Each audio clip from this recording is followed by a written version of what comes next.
ready? Okay. Uh-oh. Yeah, there it is. Okay, so it's kind of late. It's Saturday. Wait. Oh, technically it's Sunday morning. It's like 2 a.m. Sunday morning here. I'm doing a late night. My schedule's a little flipped. I'm cruising down the beach. Topanga Canyon, I believe, is still closed due to mudslide. Has been closed for like a month or a month and a half or 2 months. Okay, so I'm heading down to the beach. I'm just getting some fresh air, getting away. Trying to clear my head. Now you know what happens. Hey, I'm trying to get away from everything, and boom, out comes people. How dare you come in our neighborhood? No relaxing for you, nigger, with the worldwide 47-year no relaxing for you, nigger mental illness campaign, right? Because at 8 years old, I kissed a black girl, so how dare I still be breathing? Because us dirty Jews are not allowed to kiss the sisters, I guess, at 8 years old, is the message, right? Because there is a message here with your kind needs to die with worldwide groups for the crime of kissing a black girl, which will then switch to 100,000 other things that don't make sense, like you yawned, farted, blinked, burped. It's your behavior. Jews don't fart. Jews don't burp. Whatever. Okay, right? With the it's your behavior cover-up argument, which then switches into 100,000 different other things, like Jason Perlman and friends go out on their runs, chase or be chased shit that is somehow my fault, and then 100,000 other things from 100,000 other people, probably ones I've never even met. It is supposedly me, correct? Okay, but remember, after finding out at 29 years old, 2001, Mike, what the fuck's going on? World paranoia, dropping papers on my desk, how to make people mentally ill and kill them. Originally Jason Perlman's friend. Jason Perlman's death threats with his friends at 16. Me being 16. Me and my friends are going to put you in a mental institution, or whatever. We're listening to you on the... We have a bug in your... We put a teacher in a mental institution, and we have a bug in your room, and we're listening to everything you do on the radio after me jumping in the way of him, swinging the crowbar, or running after Gregoire, starting to swing the crowbar at Gregoire, finding out years later with Brittany Henderson that Gregoire was in on the staged operations in hopes that they could play good cop, bad cop, and have Jason try to manipulate me to go after Greg to choose a side, right? Like, hey, blood is thicker than water, choose my psychotic side. Well, I'm not going to choose any fucking side. I'm going to go to live my fucking life, right? But if I see a fucking crowbar flying towards my fucking friend, I'm going to be the first to try to figure out how to stop the metal object from bashing his fucking skull in. How dare I? You didn't call the cops. You're a vigilante, Kevin. You think you're a superhero. Well, that's the stupidest thing I've ever heard. Can a cop car get from the time a hand is in the air, going like this to that? Can a cop car get there? Okay, so and would they get there? I mean, I've called the cops for 100,000 legit things, and it's like impossible to get them there. Okay, so I've gone down to the police station with video footage of legit things, assault batteries and attacks on video against me or whatever, and they are incapable usually of doing anything. Okay, so whatever. That's not what we're here to talk about. Today is going to be related to the court date on the 17th. That was last Friday, May 17th, 2024. Once again, my lawyer has stated, which is very good advice.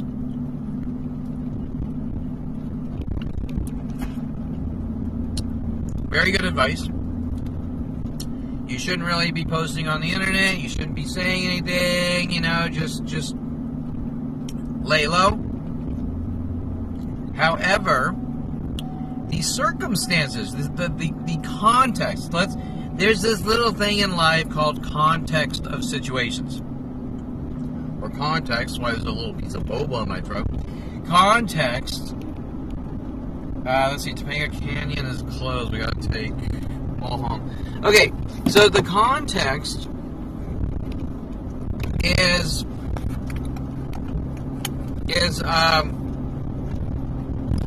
my situation is undefined and unheard of. It's worldwide, daily, worldwide extermination operations. Okay, it's not like two people had a disagreement and something happened and separate and deal with the situation. Okay, and that is by design, and that is the entire problem, which I'm not allowed to talk about now, then, or ever, or in 2001. World of paranoia. You're a dead man with the entire planet Earth actively hunting you minute by minute since 5 years old with unheard of methods called gaslighting or gang stalking. I shouldn't say unheard of, I should say very rare. And not a single entity, not like one person or not a small, tiny group, but a planetary, non-stop conspiracy that worldwide internet tools have been built around me by the government and psychology community and police to have me killed. Okay? So, what does that mean? It means that while showing up in courtrooms, people are provoking you minute by minute. It means that while going home, people are provoking you minute by minute. It means that going to any coffee shop, any restaurant, any gas station, any park, any walking down the street, anywhere, worldwide, person after person told to attack you in an angry rage with this passive-aggressive or schizophrenia idea of reference, spy game, Brian Longbottom, spy game tactics to keep working on you minute by minute to try to make you look like a violent, paranoid schizo. The original labels my father threw on me at 5 years old out of his hate for his 5-year-old, right? Okay, so if you're trying to deal with situations, okay, what's the reasoning they're doing that? Okay, so you can't focus, so you look crazy, so they can get what they want. Boom! Kill you, rid you of the fucking world. Whatever method and reason, with unlimited worldwide billions and billions of government, psychology, community resources to do it. That being said, they're never going to stop. It's been going on for 52 years. Okay, or if you want to get technical, 47 years. Okay, and every person worldwide involved, and not one thinks it's wrong. Okay, because you can't sit there and say nothing and look the other way, and by doing that, your statement is that I accept Kevin being hunted for extermination, correct? That I could do the bare minimum, slightest thing to say, Kevin, we've been told this. So it's not world of paranoia anymore. Okay, Kevin, this is how they're doing it? Kevin, this is what they're doing? Kevin, this is why they're telling us they're doing it? It's no longer world of paranoia, is it? I give you a rope to hang yourself with. We're using LAPD system against you. It's no longer world of paranoia, is it? Okay, you understand? It's an admission of a murder operation. Conspiracy to commit murder. On a planetary scale against one single entity. It starts when it's 5 years old. It has exponentially grown. And by the age 29, finding out, 2001, you're a fucking dead man with a planet of people for no reason. Family wants me fucking dead and gone, obviously, because that's where it's going to start. And, okay, so I'm going to talk about specifics of 517 going to a a trial court date, which was supposed to be a preliminary hearing, and normally I wouldn't if the circumstances were different, but because everyone worldwide is enabling an execution, and there's no voice on my behalf. So let me Kevin, where are you going with that? Okay, well, let's talk about Israel right now, or let's talk about those college campuses, or let's talk about, there's a third party talking about the facts. Okay, well, there is no third party talking about Kevin Perlman's facts in a method where it's open. Okay, it's all one-sided propaganda, secretly across the internet, on internet kill systems, and Kevin Perlman is still in the dark of what is actually going on.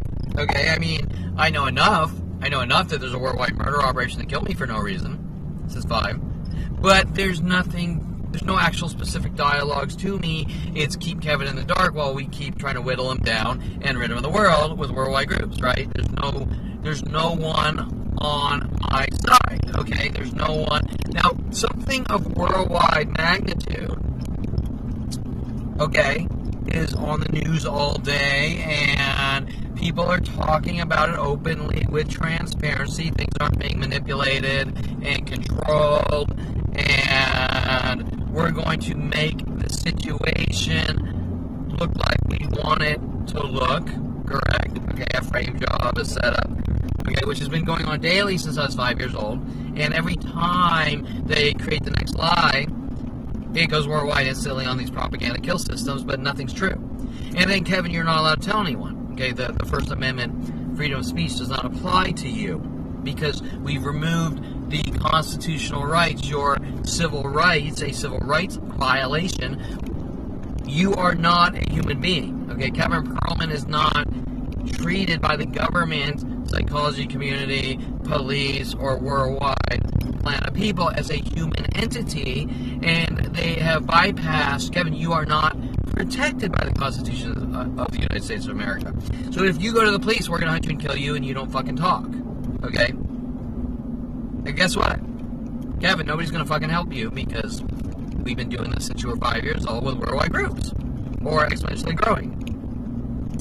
Now, without going on the tangent of sounding more political, like, is this the United States that you want? Because this is a worldwide murder operation, and I don't see it. I'm not running for president here, okay? I'm not doing this because I want the world to be a good place, and like a Jerry Maguire, I do want the world to be a good place. I mean, don't get me wrong. But I'm actively being hunted for extermination or eradication. And do you know who comes first? Kevin Perlman and his breathing comes before anything. And if Kevin Perlman is no longer here and breathing, he can't tell you about the specifics of his life, those specifics that, ironically, half a planet don't want me talking about. And that's really a precursor or solid evidence that these are murder operations, because that should not be happening. Okay, that should not be happening. If people are standing out for a piddly 9 minutes on George Floyd here, then they really should have a serious issue with minute by minute for 47 years and still going on. As I explained in one of my previous videos, if you're standing out there holding a sign for George Floyd, but you wouldn't lift one fucking finger to stop the crime in progress, anything on any level, even verbally stating it, then why are you holding a fucking sign saying, what was the, Black Lives Matter or whatever, or my sign was All Lives Matter, with a black skater attacked me with Long Beach PD, Long Beach Police Department, with a paid-off black skater attacking me. For All Lives Matter, okay, so that message was No, you Jews, you dirty Jews, your life doesn't matter. But our lives matter. But you dirty Jews, your life doesn't matter. Wait, it's not about freedom. It's about black power. Okay, well, I don't want to go down that political debate here, and I'm not even telling you my thoughts on that. But that's the message that has been delivered to me by the black community, that if they're not accepting of all, ALL, everyone joined together as a whole, that's the message by that black skater being paid off by Long Beach PD. Okay? That's the message. And there was a Mexican guy, too, with him. So there was a Mexican attacker, too, with him. Okay. Which kind of looked like a drug dealer. Okay, so...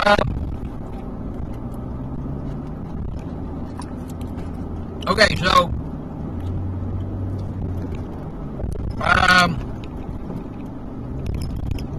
so, so where did I do my fucking paperwork? Because it's a huge mess in here. Now I gotta pull the side of the road because that's my entire conversation topic. That was really weird because I was just holding it. Freaking mess. Okay, I'm gonna turn this off. I'm gonna pause this. Okay, here it is. So let's. Oh, okay. So to make a long story short, I really should not be doing this. However, I'm like usual being forced into sketchy situations that I don't want to be in. I'd rather be out living my damn life and accomplishing things, and someone with worldwide unlimited resources does not want Kevin Perlman having a normal life or any life. He needs to be locked in cages because, example, as Steve Levinson states, Dr. Steve Levinson states, well, you know, the cops found out this one guy was the cops stated this one guy had killed, the cops knew this one guy had killed someone, so they planted drugs in his house to set him up to catch him. And I said, Steve, how do you know that? Well, because he killed someone and the cops needed to, they already knew it, and so they needed to plant drugs on him to set him up to catch him. Okay, do you understand the point I'm making here? Because a cop told you or got on the news flapping his gums, saying what he needs to say to get what he wants. Well, you know, because the cops told us this guy, so they have the right to bypass the law. Exercise, what is the death threat of Officer Toro? If you ever take a picture of a person, I will exercise the law in my own way. And that isn't even a crime. That's not even on the law books. Well, so if a cop tells you, it must be true. Whether it's on the news, whether it's off the news. Okay, do you know how many, let me rephrase it. I've met a lot of fucking police officers in my life. And detectives, and private investigators, and, okay. And you know the one thing I've learned? It is very rare I have met an honest one, especially police officers. Okay? And it pains me to say that.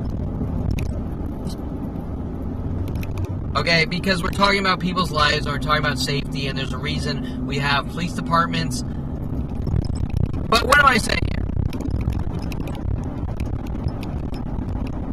Okay, if Detective Shapiro is a cold-blooded fucking lying murderer, if Detective Angela Stewart is a cold-blooded lying Jew-killing murderer, If Detective Ruiz, which we're going to get into in this dialogue here, is a cold-blooded, Jew-killing murderer who is not capable of truth and honesty, trying to set people up and frame them because he thinks they killed someone or something else.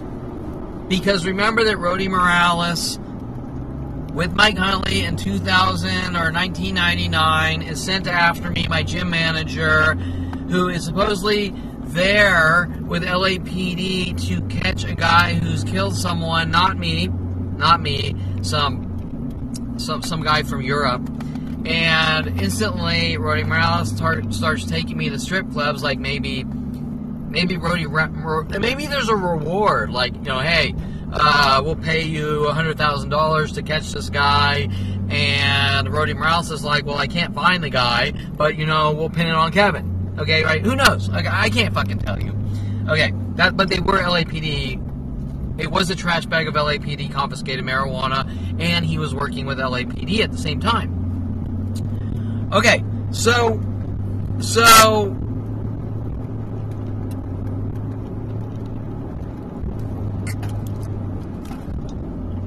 if a police officer says, hey, listen to that guy over there? We know he committed a crime, so we're going to break the law to catch him. Well, you already have your answer, because if that police officer or your friend says they're allowed to break the law to catch that guy, that police officer is no longer credible as an honest human being, correct? Okay? He's a liar. He's a liar, and he's capable of doing horrible things. Even if he's right, he's still not trustable. Because he's a liar. Because he will do horrible things to get what he wants and bypass the judicial system, correct? Bypass. Officer Toro, if you ever take a picture of a person, I'll exercise the law in my own way. So what's your message, Officer Toro, of West Valley LAPD? Us dirty Jews are not allowed to get into photography, but everyone else is, and we're bad people because you say Jewish people are bad people, so you're allowed to kill Jews? You can work, once you go off the map of logic and fact and right and wrong, okay, you're off the map of fucking sane and rational, okay? You're now in psychotic murdererville. I'm gonna fucking kill you and write a suicide letter to take all your money, okay? I'm gonna blow your fucking brains out, and write my own suicide letter and plant it on, or he's going to plant it on the body, saying, it says right here he killed himself and gave me all his money, right? Okay, he wanted me to have all his money, okay? Just food for thought there. Because we're not talking about rational, sane, ethical, moral, stable. We're talking about people that will do what they want to do to get what they want, whether they're wearing a police uniform badge,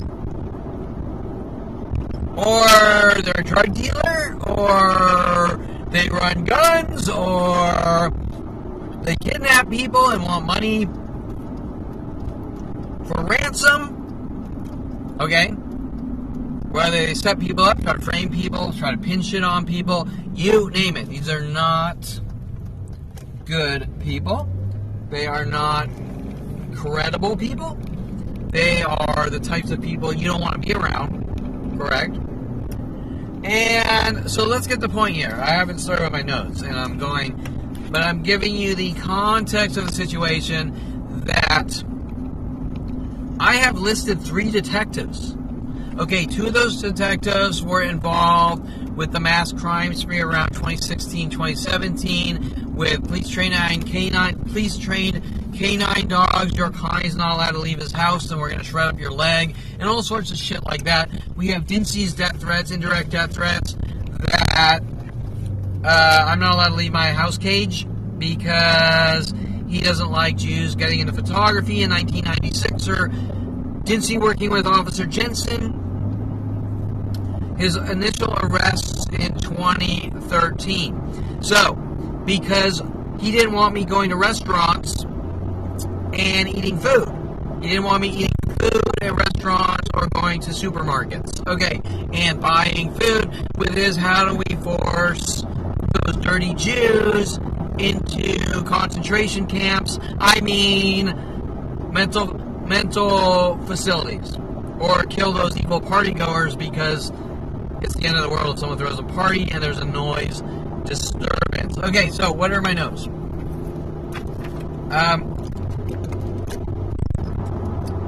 As I'm going into the context lead-in here, now hopefully this won't be too long of a dialogue like most of my dialogues, because it's not too... This is kind of a short topic, but, you know, I always have a lot to say because everything is so complex.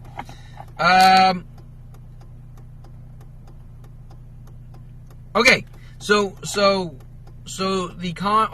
the topic here is I go to the courthouse for the preliminary hearing. Now, remember, normally in news, I'm known worldwide. There's a worldwide murder operation to execute me. Every minute of every day, there's worldwide groups provoking. But we don't know you. To exterminate at all costs. And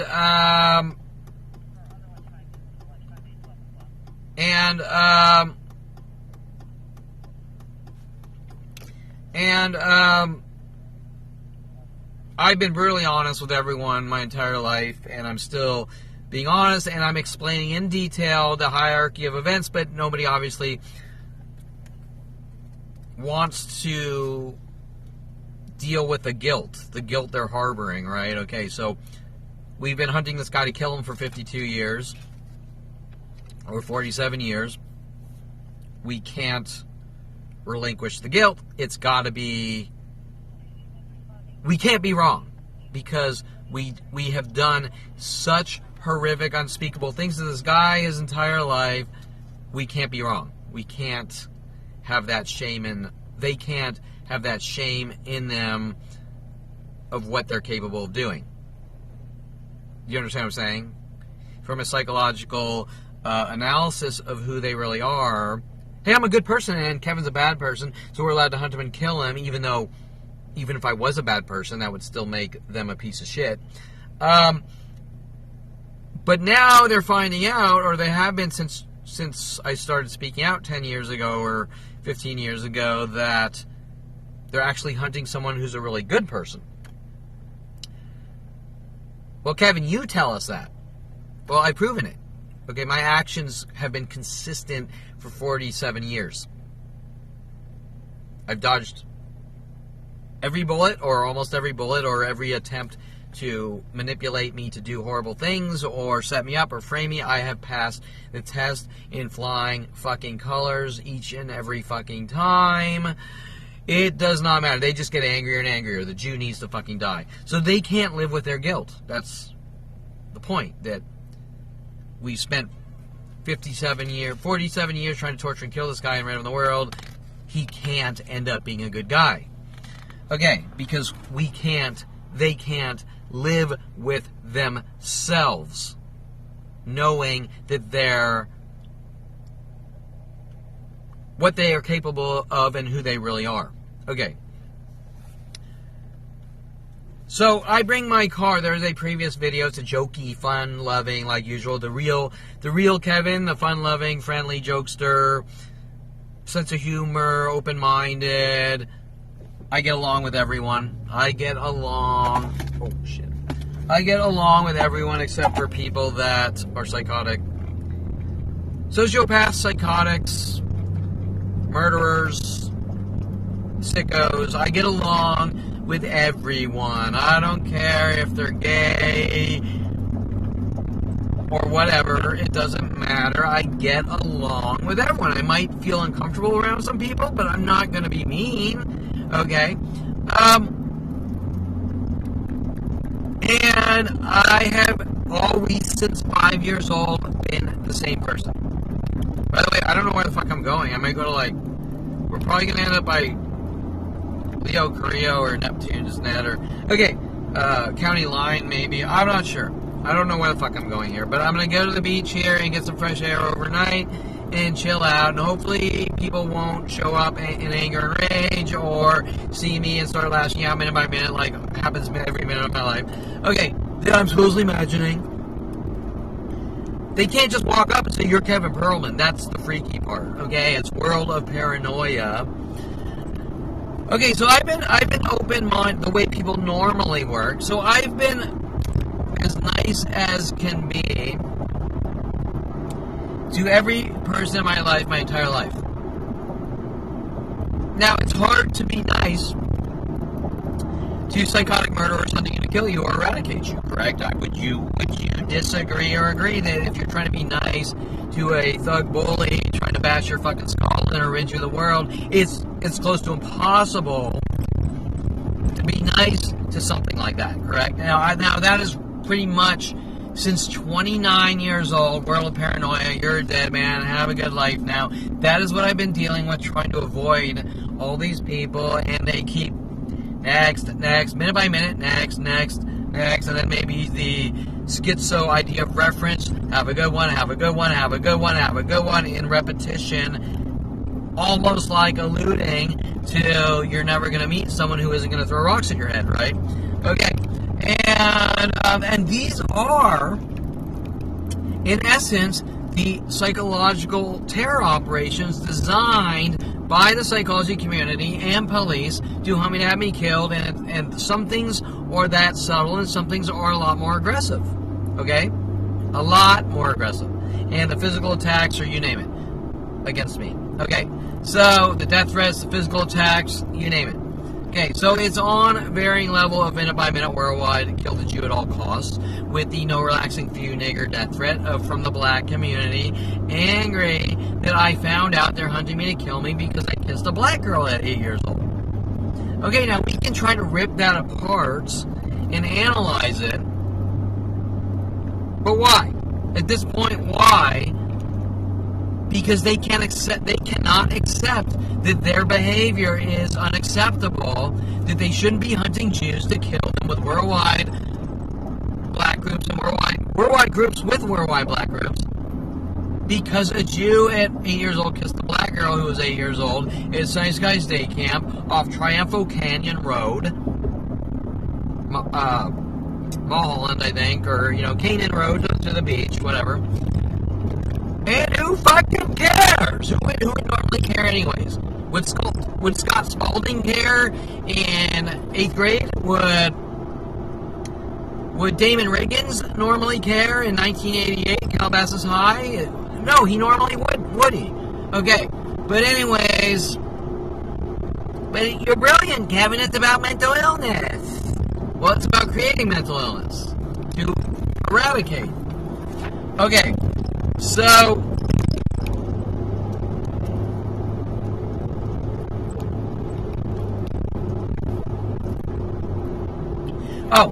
so I posted a video about a month and a half ago, bringing my Eclipse into the car show. Now, if you watched or watch that video, you're going to see something that triggered Terrance Scroggins and LAPD. And what you're going to see is not only minute-by-minute provokers, but that's not the focus. The focus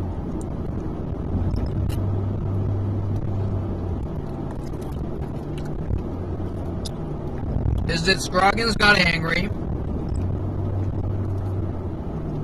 for multiple reasons. One reason was there was a court date on the 5th. There There was a court date on the 5th. That was the 6th, April 6th, I believe. The Parks and Recreation car show, which I put my Eclipse in, and what made Terrance Scroggins so angry was there was a military, someone walked, it's on video the whole time.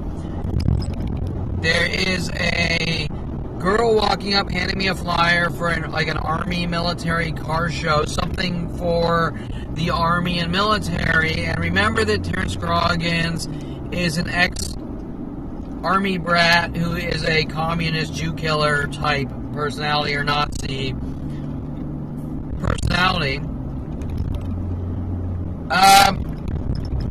And he is in it for the money. There's no doubt. I want to lock you away and steal your house and cars. And more importantly, he is friends with LAPD, police officers. And as we find out, he was friends with Charles Dinse or directly linked in the setup operations, but it is becoming apparent that a new snakehead, not only Detective Angela Stewart, not only Detective Shapiro, but Detective Ruiz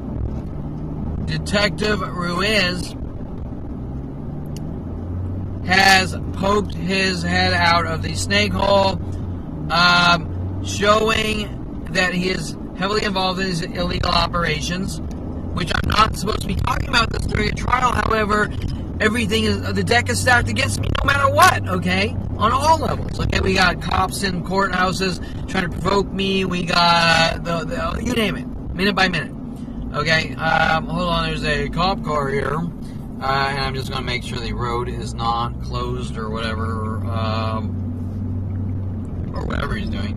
Okay, we're in Malibu here. Oh, he's pulling something over. Malibu, where Brian Longbottom says, hey, meet me at Starbucks here. You got your new cheapo, one of the earliest digital cameras. A really crappy one, consumer one. And it wasn't even an SLR. And Brian Longbottom, my buddy, hunting me for my old visual effects supervisor, Kevin's kind needs to die, with everyone else worldwide, Mike Huntley. Come down here, bring your camera, and he has Martin Sheen and Tia Leone come down, and then he says take their picture, and then there's worldwide groups, you're a paparazzi, we have to hunt you and kill you. Officer Toro also part of that, right? If you ever take a picture of a person, I'll exercise the law in my own way. Okay, well, it is not illegal to take anyone's picture for any reason, federally, state, federal, or anything else. Whether you want to fucking say it is or whatever, it's not. Okay, so it never has been, it isn't, it can't be. That's impossible. That's like saying brushing your teeth. If you're in Woodland Hills, I deem brushing your teeth illegal. Well, if Kevin deems it illegal, like Jennifer Pilchick Perlman, you're allowed to kill people. Okay, so, but the law books state, the law of the land states you have the freedom to brush your teeth, correct? Okay, am I allowed to tell you, is your city allowed to tell you that you're not allowed to brush your teeth?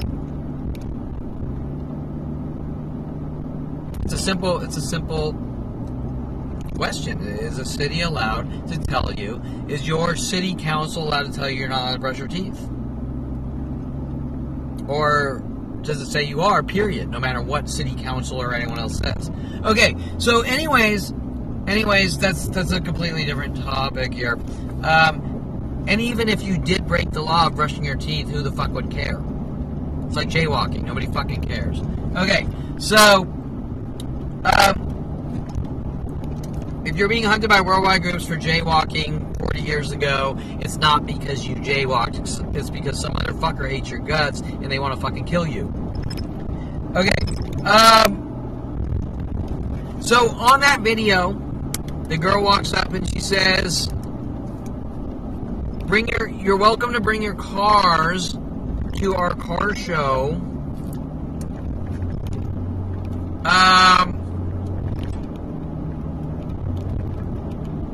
You're welcome to bring your cars to the car show. Anyone and everyone is welcome. I say even my truck, definitely, we want the truth. We want the truth. Boom! Terrance Scroggins snaps with Detective Ruiz. Okay, on multiple levels there. Kevin's talking, Kevin's going out doing positive things. We told him that his kind is not allowed to breathe or go out or do positive things that he can benefit from. There's a court date the day before. Kevin does not talk. We need to set him up. We need to frame him. We need to keep provoking him, try to get reactions. Remember that what is this entire thing about, minute by minute, for 47 years, is minute by minute. Kevin, you're imagining it. Kevin, don't file police reports. Kevin, you're imagining it. You're not allowed to file police reports. You're a chronic, so says Officer Jones in Topanga Division. You're a chronic police report taker. Nothing's being done to you. You're not allowed to file police reports. Kill the fucking Jew at all costs. No relaxing for you, nigger. You kissed a black girl when you were 8 years old. Okay, right? With Tom Farley, with Paul Humphrey, with Mike Huntley, with Dr. Ronald Barry Perlman. Okay, so the point I'm making here is nobody's coming forward. There's a planet of people that can come forward with these worldwide murder operations. No one is coming forward. They want the fucking Jew dead. Okay? No relaxing for you, nigger. You're a dead fucking Jew. Okay? Terrance Scroggins has been a ringleader with Dinse and his predecessors like Officer Jensen, since I moved in around, I'm guessing, 99. Okay. I didn't know what was going on until 2001. Okay, so Terrance Scroggins is ex-Army. But he's more like a communist or a mercenary, or he's not for our country. He's not here for good. He's operating on me. Okay, and he,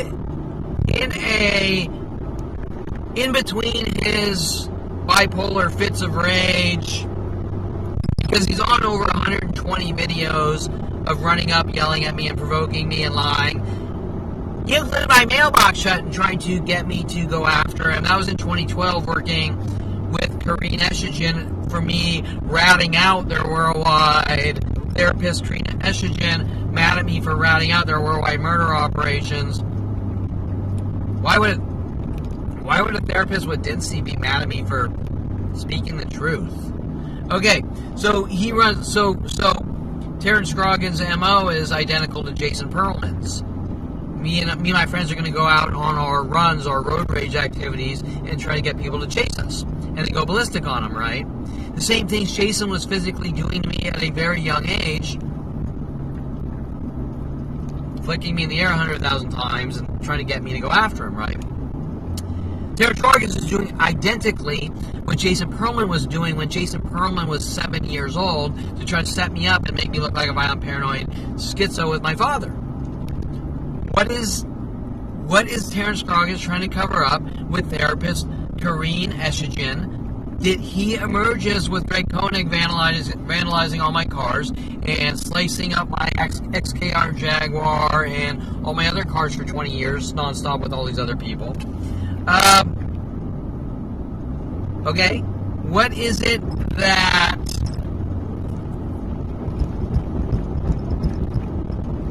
they're trying to hunt me and kill me and eradicate me over to cover up? Okay, on a continuing bash Kevin Scullin behavior, but you're imagining it since 5 years old. with the police looking the other way, saying we're not going to file any police reports or investigate. With the government of the United States, the people in Congress and Senate and in the psychology community. Well, first of all, is a shrink allowed to tell you that you're not allowed to get in photography or date women? I say you're crazy, so you're not allowed to date women? Is a therapist or a shrink or a psychiatrist or... No, they're not. But Kevin Perlman's civil rights has been ripped away from him at 5 years old. What is it that Detective Ruiz and Detective Angela Stewart and Detective Shapiro and Charles Dinse not only are hunting to kill a fucking Jew over, but don't want coming to light? And Dinse is very political, just like Jennifer Pilchick Perlman. We need to deem Kevin as crazy, and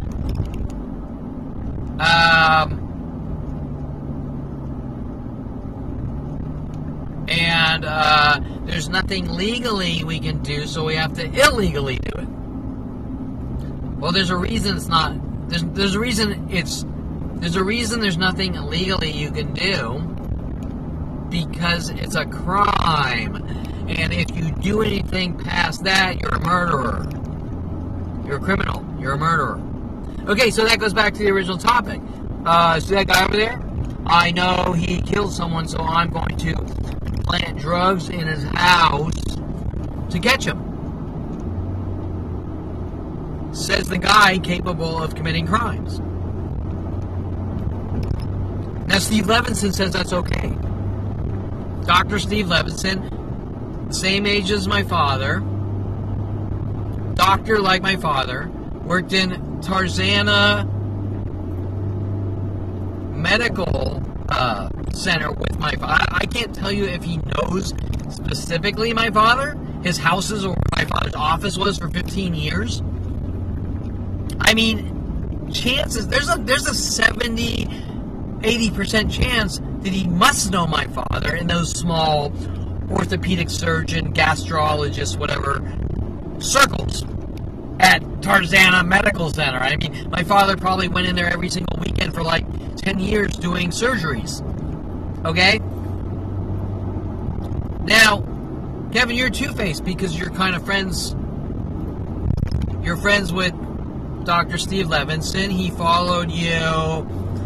I've been going to Bob's Big Boy car meet for 4 years after I bought my car. Still can't get it back together with these worldwide conspiracies to stop me from going out and doing positive things. And he followed me there about 8 months ago with his bail bondsman friend, Bob, and refuses, once again, he's my friend, but like everyone else, refuses to acknowledge the minute-by-minute attacks and provokings and worldwide defamation and slander, and his speeches are about how cops are allowed to hunt people they think are criminals and do illegal things. What am I supposed to think? You know? He could put a fucking believe tattoo on him if he wants. It's not going to change the facts. Okay. So, yeah, okay. So, sorry, Alexis Amore. That was probably a little mean towards you, but... Okay. That's the way sane, rational people operate. They don't believe in tattoos. They believe in honesty and direct communication and people willing to throw down with what they want and what their intentions are. Okay? Okay, so that's a sidetrack. Okay, so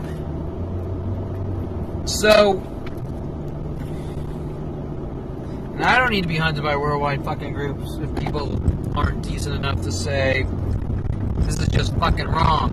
Okay, so I guess the moral story there is that the people I want in my life, or the only trustable people, are the ones that are willing to admit these worldwide murder operations are wrong, correct? Okay, so, and that's everyone. Okay, so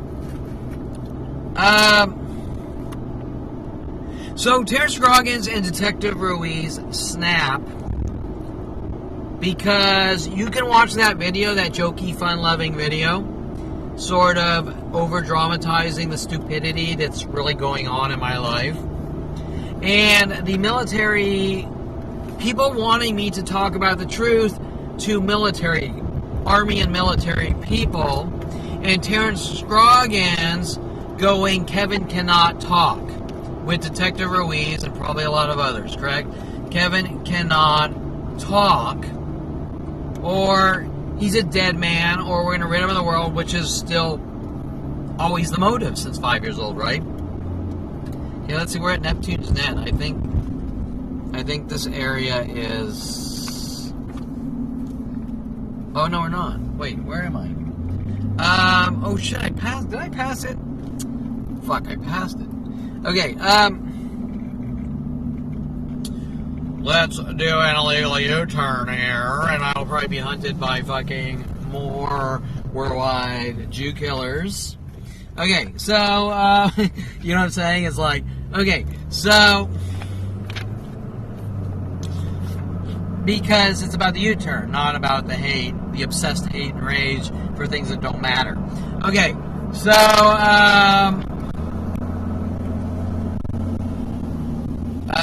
where am I, though? Yerba Buena. Oh, it's right here. Duh, it's like 10 seconds away. Okay, so we're at Neptune's Net on this little county line pull-off here, which hasn't been crowded. It used to be a lot more crowded here, but we have one guy sleeping in his car here. But okay, I'm just gonna hang out here by Neptune's Net. It is technically Sunday morning, and I'm gonna try to finish this video though. And I actually haven't started here on the. Okay, now that I'm not driving though, I can probably focus a little better here. So let's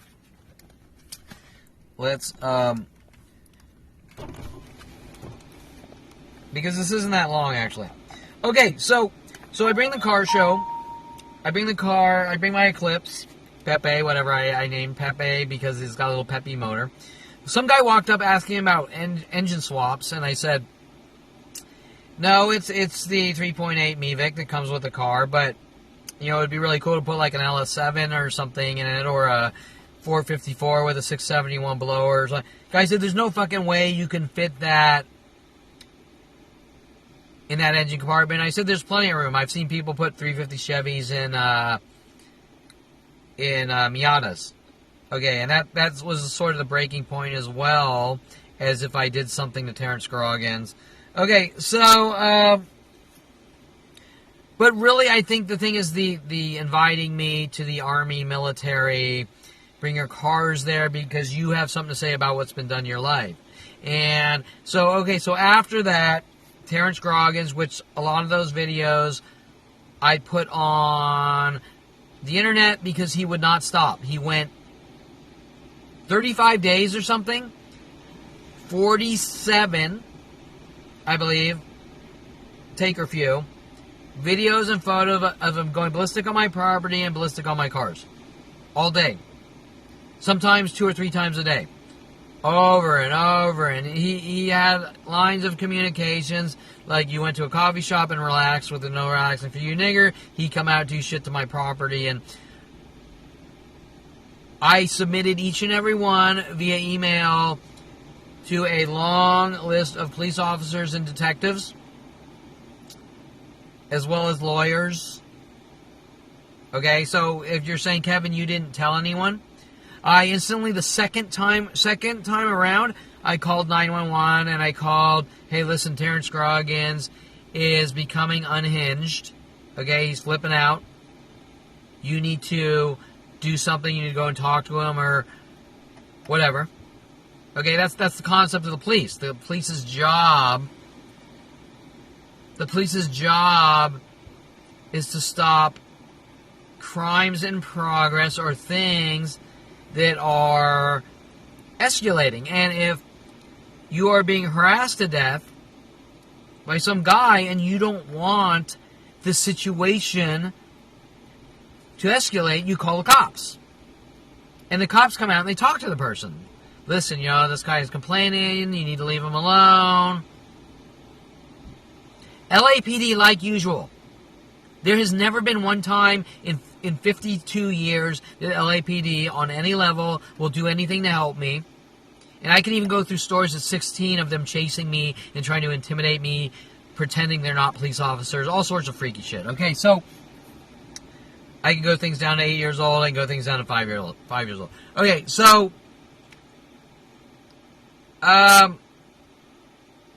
what's the point I'm making? That LAPD, hundreds and hundreds of police reports and police station visits, not once, in any place, state, worldwide, will do anything to stop people from hunting and stalking Kevin Perlman to execute him, while they themselves provoke me with the mental illness tactics, trying to get reactions, showing that they are accessories to conspiracy to commit murder or exterminate. And Kevin Perlman is not protected by the law since 5 years old. They are actually hunting a 5-year-old Jew to kill him with my family. Okay.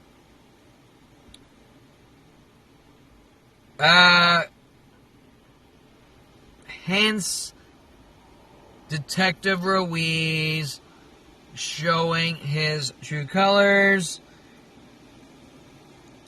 Jew killers who don't support the Constitution. Now, this is very important. 2 months ago, I believe Officer Flores came in reporting in the courtroom, reporting Detective Ruiz for harassment to others and illegal activities.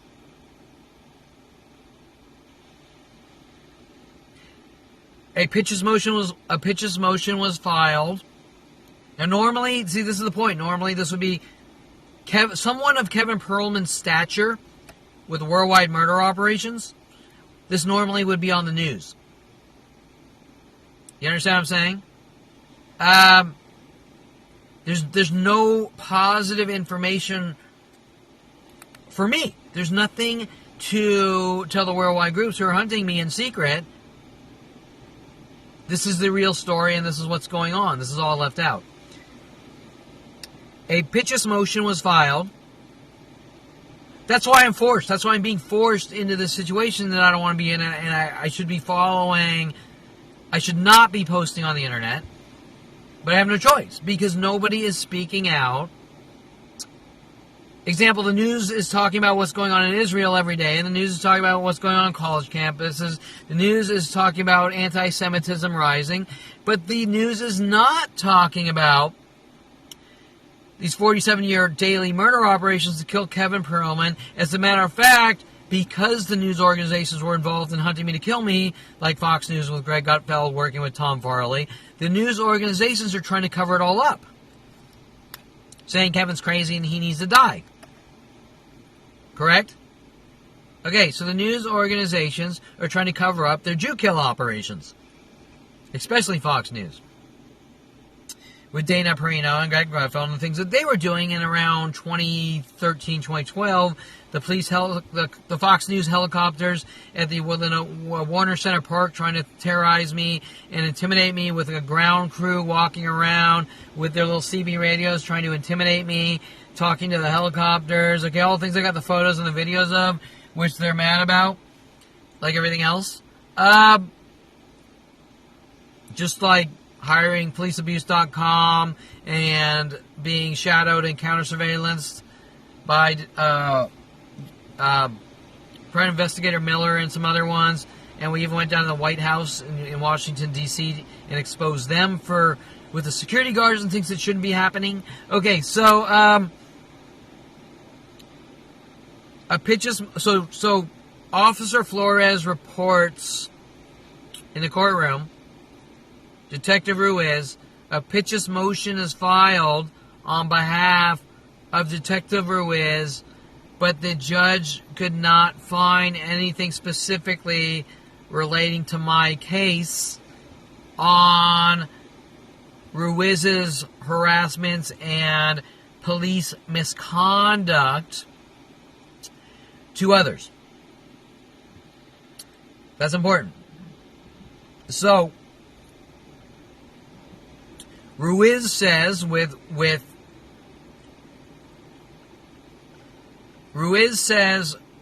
his buddy Terrance Scroggins, well, we're getting away with it, so let's ramp it up. Okay, the common tactic of a murdering bully. Okay, we're getting away with our murder operations or executions. Let's ramp it up with the neighbors and everything else, right? Okay, and worldwide groups. Okay, so the pitches motion was filed, but they couldn't find anything specifically pertaining to Detective Ruiz. Now, I want to go through the hierarchy of power. Lead Officer Dinse, he's a lead officer, but a detective is higher in rank than a lead officer. So the orders would come from detective to lead officer, I believe. Okay, to hunt and kill the Jew. Okay, if you want to break it down to what it is. Okay, but because they say Kevin's the bad seed, we have the right to break every law to hunt him and kill him. So when Steve Levinson says, well, you know, the police know that guy's guilty, so they got to catch him a different way by planting drugs in his house.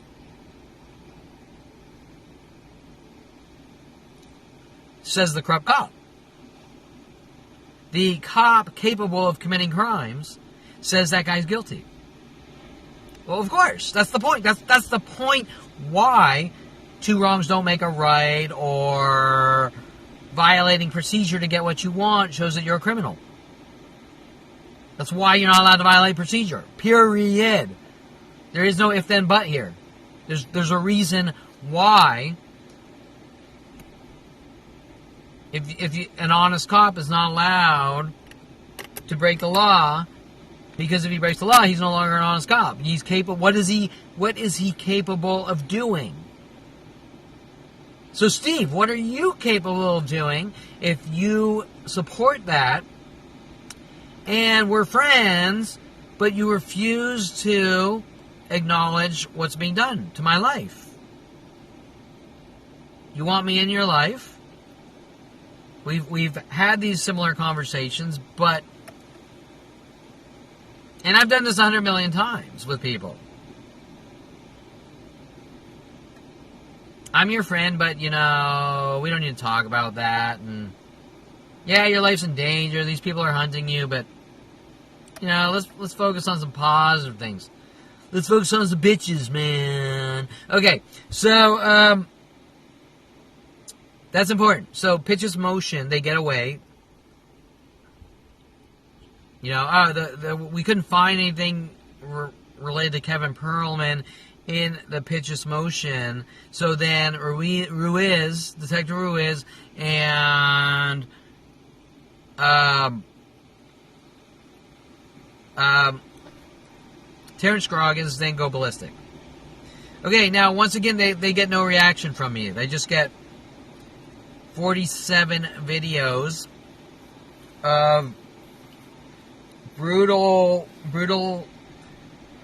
spazzing out on me, and me calling the cops over and over and sending them emails with a video and photos every day. But LAPD's refusal to, what's the word I'm looking for? Stop Scroggins from constantly provoking me and harassing me, showing that LAPD wants me to react, trying to set me up, frame me.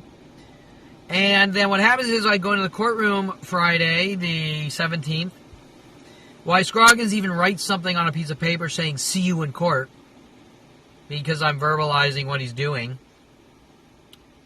You don't rat us out. We're going to bash your fucking skull in and kill you and rid you of the world. You don't fucking rat us out. Same thing as Mike Huntley in 2001. And Okay, so this is where I'm going to go into the details of what happened in the courthouse. More importantly, the world who's hunting me to kill me with the judicial system should be getting this information correct, but they're getting their one-sided killed the Jew since 5 years old stories that aren't even true. Okay, so let me just start. I have a sort of a precursor. Oh, let me state one thing.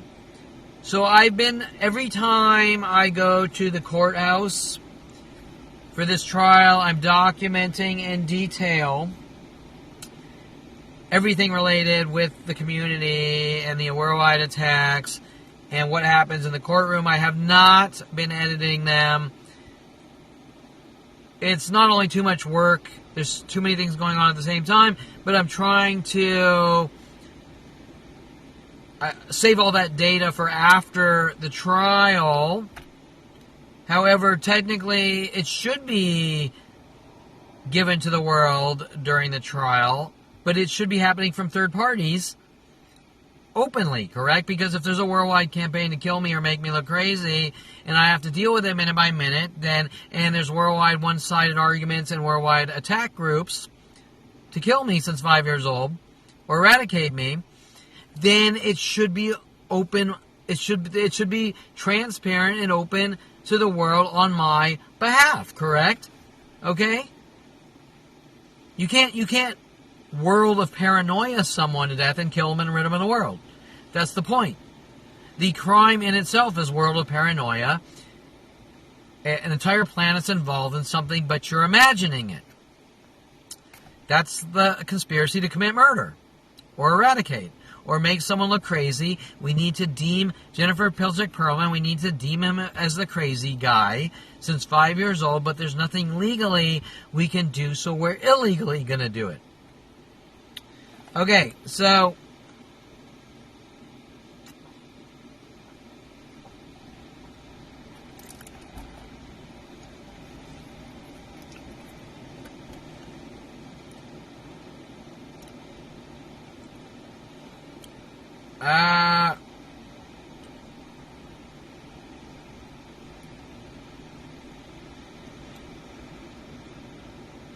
sorry, I was having a little like jump back to an hour ago, and the guy said, isn't there somewhere you can go to, sort of, and it was funny because it was almost like a hint like,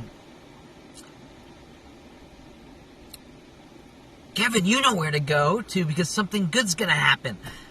You know, like that type of thing, like, are you trying to manipulate me to,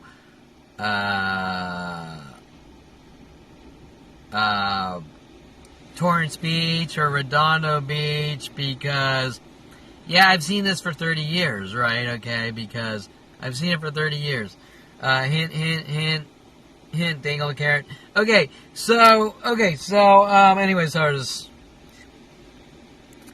okay, and then it always ends the same no matter where it is. I could drive to fucking Mojave Desert right now, and I'll be stalking some person I've never even met or know who they are. Okay, so, now, why is that? Why does it always play out the same? Because there's no honesty or directness. Because nobody's on Kevin's side. Because in order for anything positive to happen in someone's life, people have to be honest and direct and say, hey, this is what I want from you, and hey, Kevin, I like you, will you come over? Kevin, I like you, will you go on a date? So-and-so, Kevin, from me, hey, bitch, I like you, we should go on a date. Hey, bitch, I like you, we should fuck. Hey, bitch, okay, there's gotta be a direct communication. Okay, there can't be grunts and I don't know what you mean. He's stalking me. Okay, right? Okay, there's got to be an agreement. There's got to be an agreement. Well, Kevin, you said the word bitch. You hate women. We have a worldwide campaign to kill you. What? Oh, because the world doesn't work that way anymore. And okay, I'm getting sidetracked. Let's stick on Okay, so I'm going to write some precursor note. I'm going to read some precursor notes. Okay, while I am kept in isolation with a planetary execution and told I'm not allowed to tell anyone what is being done in my life to torture, kill, and eradicate. Kevin, why don't you have friends anymore? Because since 2001, finding out I'm not allowed to talk about the worldwide murder operations. You can't have friends or relationships if your friends aren't willing to be on your side. On your side. I'm on your side. I stand by you. You're imagining it. I mean, that's kind of like mixed message bipolar, right? It's like, I support you, no one should hurt you, but that guy over there, he's following you, bashing your skull with a lead pipe. I'm not going to say anything, and you're imagining it. Okay, well, that's not going to work out. That friendship is going to fail because friendships are built on what? Trust and honesty. And if day one there's no honesty, there's no trust. There's no honesty, there's no trust, there's no relationship. And whether it's friendship, whether it's dating, whether it's even superficial people filling up a coffee cup. Okay, going, no relaxing for you, nigger, your kind needs to die. Okay, and worldwide. Okay, but we like you, especially the part with the brain hemorrhaging and the blood flying out. Okay, well, I am kept in isolation with a planetary execution and told I am not allowed to tell anyone what is being done in my life to torture, kill, eradicate. Bailiff tells me to sit outside the courtroom. So the last maybe 4 or 5, for no reason, 4 or 5 court dates, they don't want me waiting in the normal... Okay, the witnesses wait on the left, and the defendants wait on the right, and in the middle is for the observers or whatever. The bailiff keeps telling me to wait outside until I need to be called in. Now, you can do the math on this, that if things are happening outside the courtroom directed at me, there's no witnesses, like the judge, witnessing this. Okay? Okay, so that's by design. We also have the neighborhood stalking me, like the car washer video with the Department of Justice trucks, the fake Department of Justice truck, and the group's provoking me minute by minute, and you're imagining it. We're trying to set you up with direct links to the bailiff, Sean Turner, in the courtroom.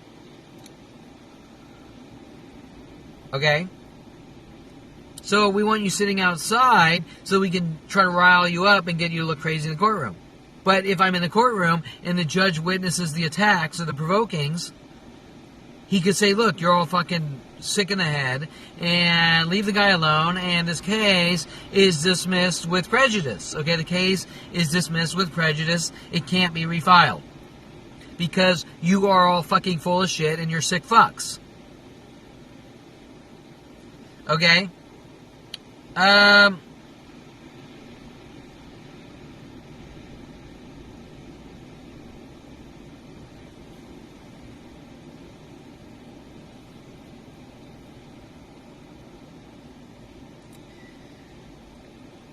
I don't know if that's proper procedure to have the defendant waiting outside where people can pick at him and shit. Okay, so, I mean, that in itself might be improper procedures. Okay. Because that in itself, I think, is probably unheard of. I'm not going to say it isn't, but it seems to me there's a reason why you check in at 8:30 and sit down, not be told by the bailiff, go outside. But I've been cooperating, but it doesn't matter.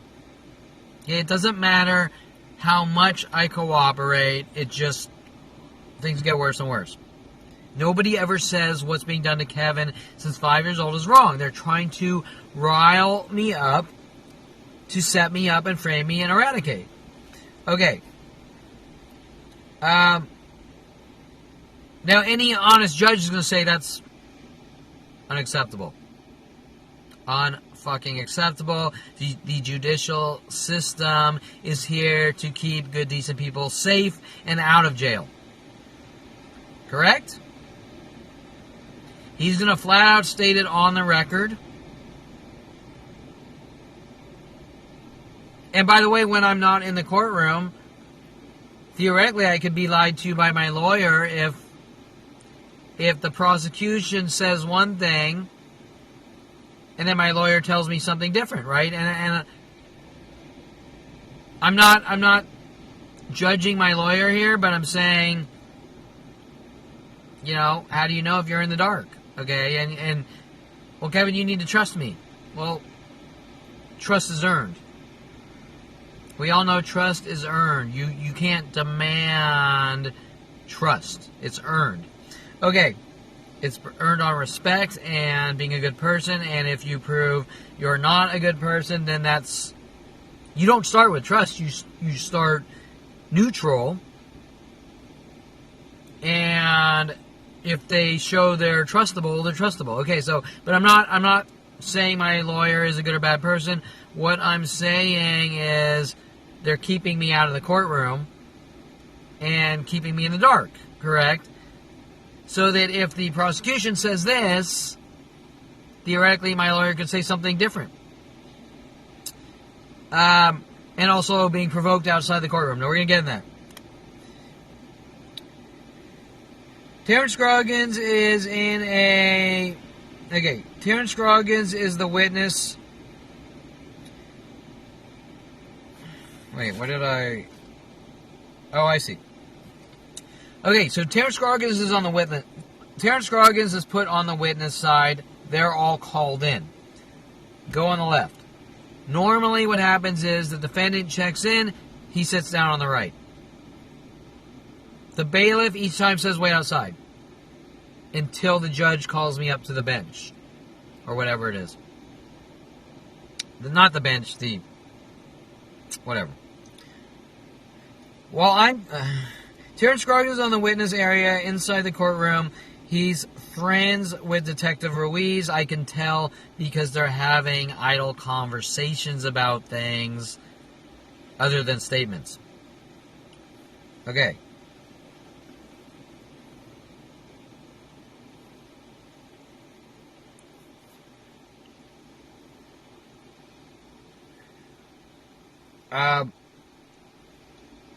Okay, so Terrance Scroggins is called to go to the witness side. Bailiff tells me to go outside. And to sit... Wait. Okay.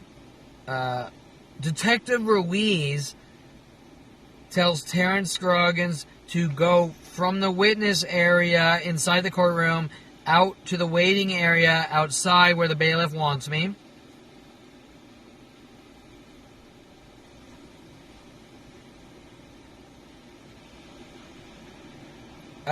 Trying to passive-aggressively provoke me into reactions with the new prosecutor, Natalie Nicole Garcia.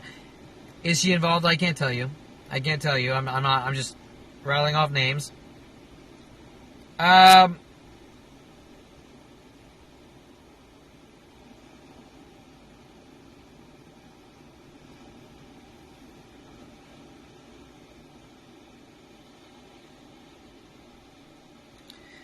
And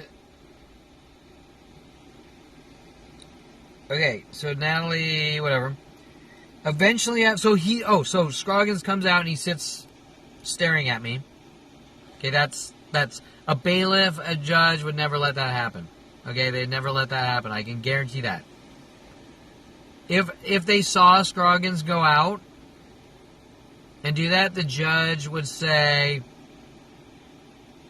case dismissed, okay? Under grounds of whatever the fuck. Okay, so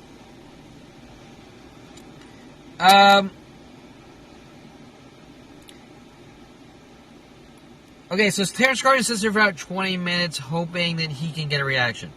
So we have 47 videos across 35 days of going ballistic on my house and cars. And he's coming out of courtrooms trying to get reactions. And obviously there are cameras in the courthouse that can be not one reaction. Terrance Scroggins eventually moves over to a different area, finally, which he should have.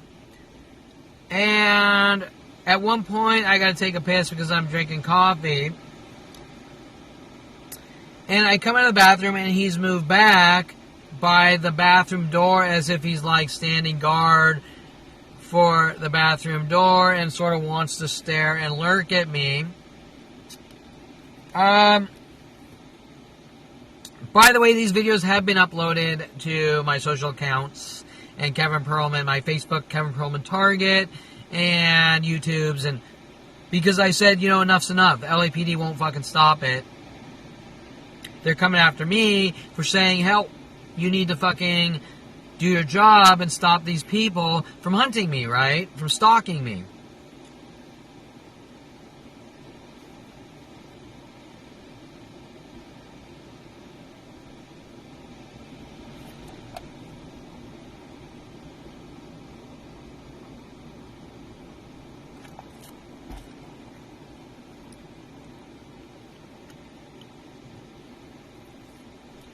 Okay,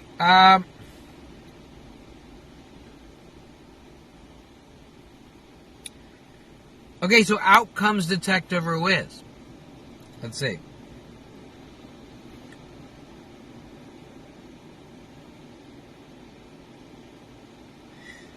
Okay, hold on. Detective Ruiz comes out to take statements from Scoggins, which ironically are from like 8 months ago. It didn't really make much sense. Okay, so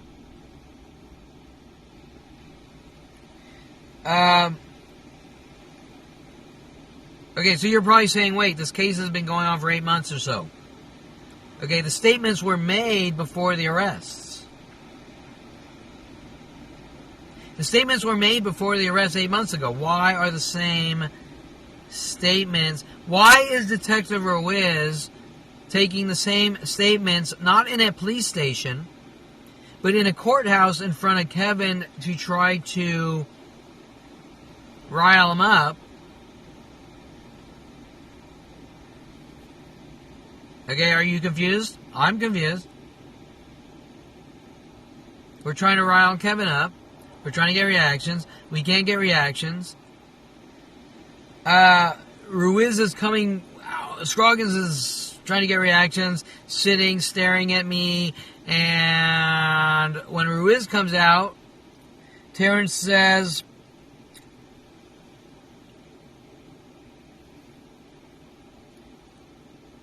eventually after 20 minutes... Oh, wait.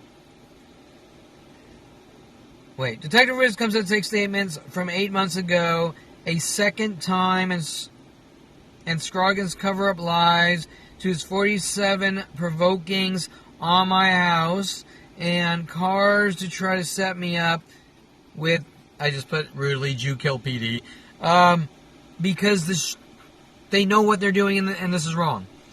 And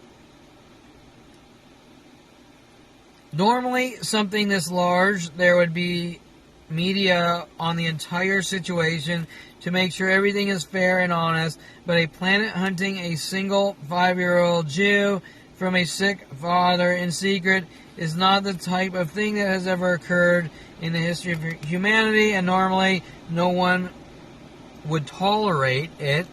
Normally nobody would tolerate worldwide operations to kill a 5-year-old Jew that has been going on minute by minute for 47 years. Okay, this is sort of the precursor. Jesus. Before me getting into specifics.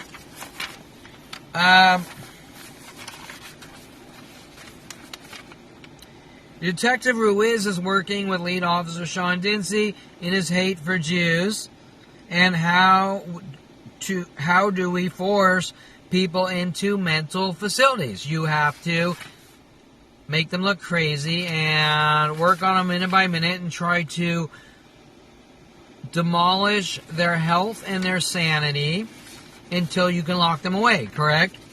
Also known as gang stalking, gaslighting, cause stalking, community harassment groups, or targeted individual on government extermination operations in the name of whatever, bypassing all constitutionality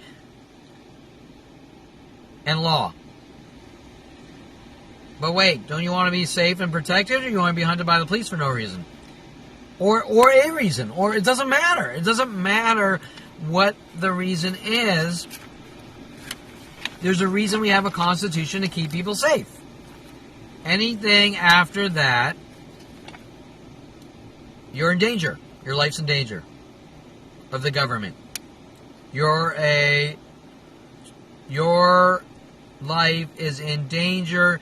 You are no longer safe from the government of the United States of America. They are capable of stalking and killing or eradicating, period. So when Steve Levinson supports illegal police operations, what kind of doctor is that? Is that the type of doctor that wants to help people? Wants them healthy? And no, it's not. Because if you want people healthy, you don't put shock collars on them. Okay? You don't zap them with shock collars all fucking day and night. Okay.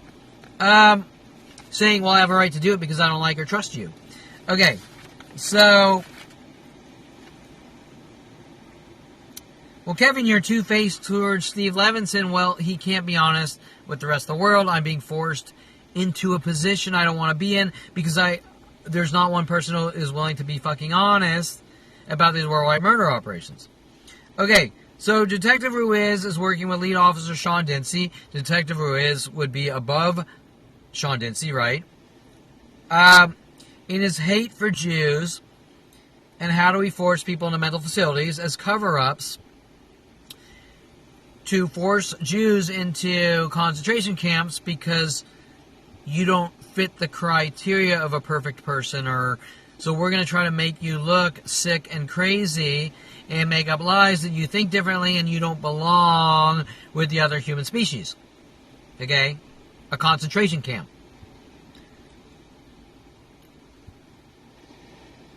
Now, I wasn't alone and isolated until after 2001. I had friends, they were just two-faced lying murderer friends. I didn't know this was going on.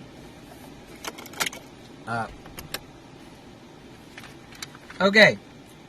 Since I don't have one single voice about what is and has been going on minute by minute to eradicate me for 47 years at all costs, finding out in 2001, I am forced to verbally let the world know the minute illegal details of what is going on all day and night, minute by minute, from a worldwide conspiracy to commit murder or eradicate in the name of bullshit mental illness. Okay? How do we force someone into a mental facility? We have to make them look crazy. We have to say things. We have to try to flip them out. We have to try to get them to say things that sound crazy. Okay? We have to try to get them to react in ways that looks crazy. Okay? That's everything. That's every minute of my life since 5 years old. Okay, Jason Perlman. I'm not going to ever stop. I'm trying to get Kevin to chase me. Why can't I get Kevin to chase me? Just like Terrance Scroggins. That starts when Jason was 7 years old, told to by my father and me at 5 years old, and has gone on almost every human entity I've ever met on the entire planet Earth.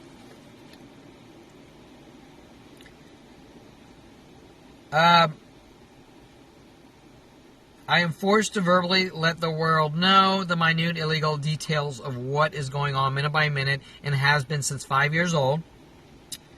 Normally, the bailiff and judge would not let the witnesses follow the defendant around, provoking them as that is grounds for dismissal with prejudice.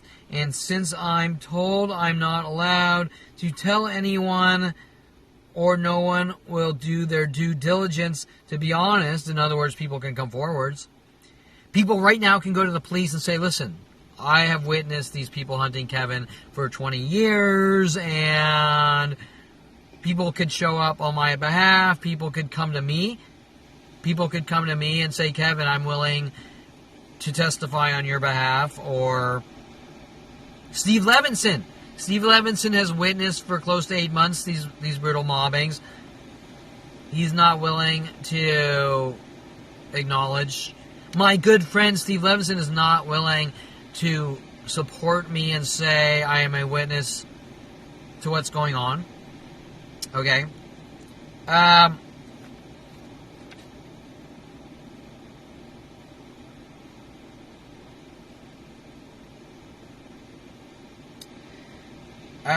And he states half of his family are all criminal defense attorneys, and his bail bondsman buddy, Bob, I think his name is.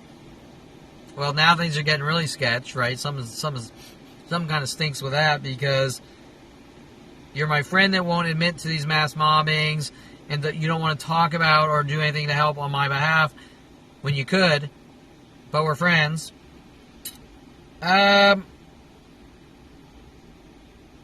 With friends like that, who needs enemies, I believe it goes, right? Okay, and since I'm told I'm not allowed to tell anyone, or no one will do their due diligence to be honest, and put an end to this worldwide murder operation. Okay, that makes no sense, but that's what's going on since 5 years old.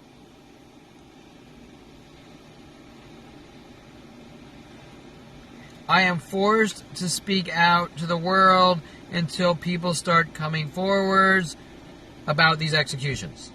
These ongoing, minute-by-minute, 47-year murder operations to exterminate or eradicate. Why does everyone have the right to have a good life, but a 5-year-old Jew from a child-raping, murdering father?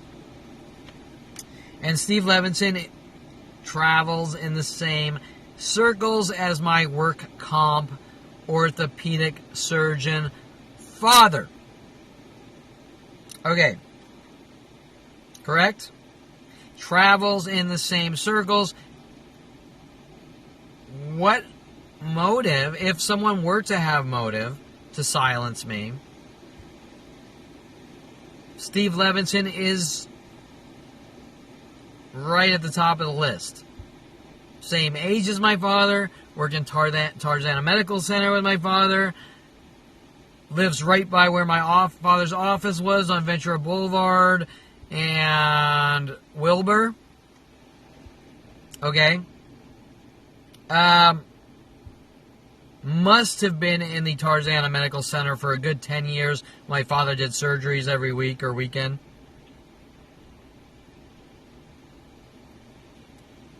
And Jason Perlman is a plumber, a urologist.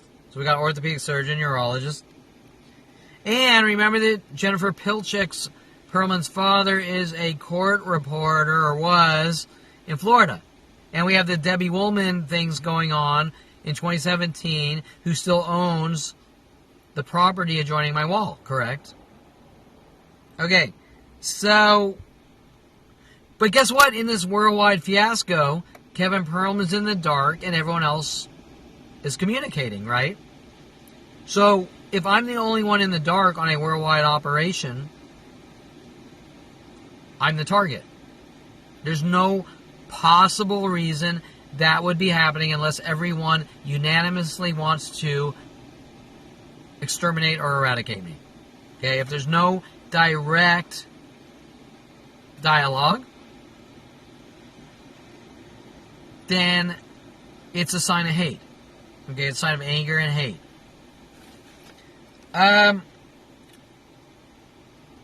With 47-year carrot dangling, right? You might as well hold it over a fucking cliff. Okay, so, okay, now the notes. So I'm going to go into the specifics.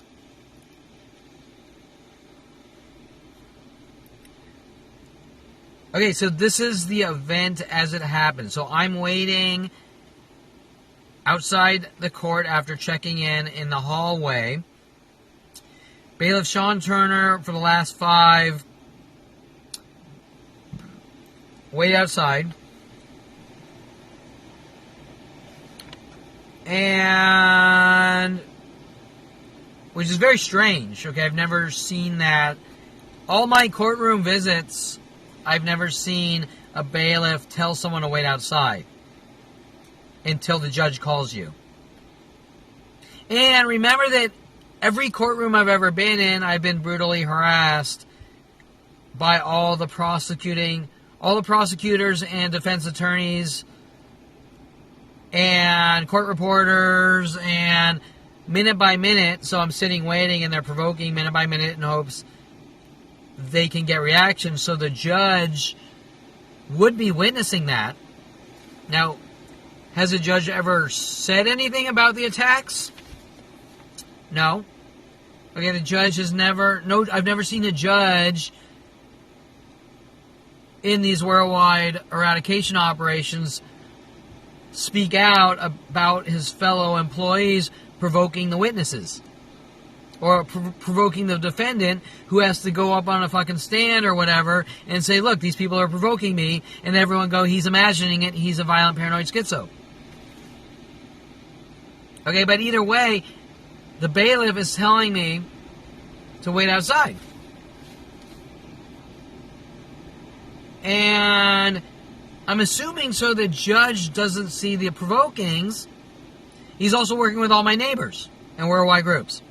Okay, so... But what kind of judge would just say this is unacceptable? Leave the fucking guy alone and case dismissed. Okay, so...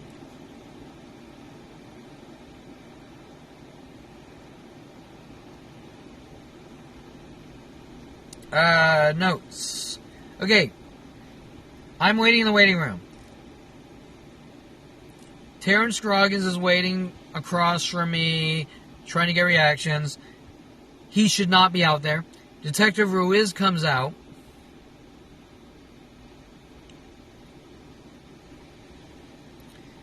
Right in front of me, Terrance Scroggins says... You could kind of see their buddy-buddy. You can see that they've talked before. Also, why are they taking statements in a courthouse? I already mentioned that they should. Not only was this stated 8 months ago during the initial arrests, he's restating the same thing, but he's really trying to get reactions. Okay, so Terrance says MI5, MI6 to Ruiz. That's all I hear. Now I look it up. There's military MI5 and military MI6. Ironically, there's also James Bond 007 MI5 and MI6 or something. And then there's some security companies MI5 or something like that. Okay. But there is a military division like military intelligence. Okay. He says, I'm 81 years old. Let's see. Scroggins mimics the bye-bye tactic of senior lead officer. Wait. Oh, I was in the neighborhood watch meeting, but being really friendly as I did my video yesterday. I uploaded it. As I'm leaving, Jennifer Gutierrez, senior lead officer, says to me, bye-bye. And that was said to me in 2017 arrests. Detective Angela Stewart, me stating on the phone, look, this needs to stop. You need to do something to stop these mass stalker groups hunting me. And she said bye-bye, and then they arrested me. Okay, so lead officer Jennifer Gutierrez from 2 days ago with sort of that death threat. Now remember that every lawyer I talked to, like thousands in 2017, I actually have a list and audio recordings of the phone calls with the lawyers and the the paralegals, and they all going, bye-bye, bye-bye, bye-bye. You're a fucking dead man. You don't talk, you dirty fucking Jew. We're gonna fucking kill you, you dirty fucking Jew. You don't go to the police for help, you dirty fucking Jew. We've been hunting you to kill you since 5 years old, you dirty fucking Jew. We're gonna kill you, you dirty fucking Jew. You don't ask for help. You don't talk to anyone on the planet, you dirty fucking Jew. Okay, so cryptically that bye-bye is we're gonna kill you since 5 years old, you dirty fucking Jew. Okay, 2001, Mike Huntley's death threats. We're using LAPD system against you and have a good life. Now dropping papers on my desk. How to make people mentally unkill them. Singing World of Paranoia. But nothing's about anything. Just kill the 5-year-old Jew. Scroggins mimics the bye-bye tactic to someone. Wait, Scroggins? Of lead... Scroggins says it to someone right before I think Ruiz shows up. Showing Scroggins appears to be in communication with Senior Lead Officer Jennifer Gutierrez as a death threat. We're going to kill you and you don't talk and we kill you. So nothing's about anything though. We're just going to kill you with worldwide groups. Since 5 years old. Because you know what you did. Says Ronald Barry Perlman, but when I ask, he has no answer.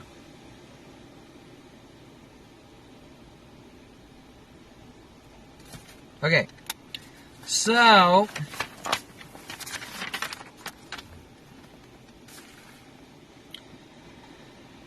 Scroggins and Ruiz are provoking in the waiting room, which I should be in the courtroom, told to by bailiff. Whatever. To get reactions to the courthouse. Sean Turner. Terrance Scroggins and Ruiz come out of the witness section and into the waiting room. This is sort of repeating itself. Sit in front of me, which I can guarantee the judge would never approve of. Scroggins stating, I am 81, he's 47, he's screwing with my car to Ruiz. This would have been stated 8 months ago, before the arrests, and was to Dinse.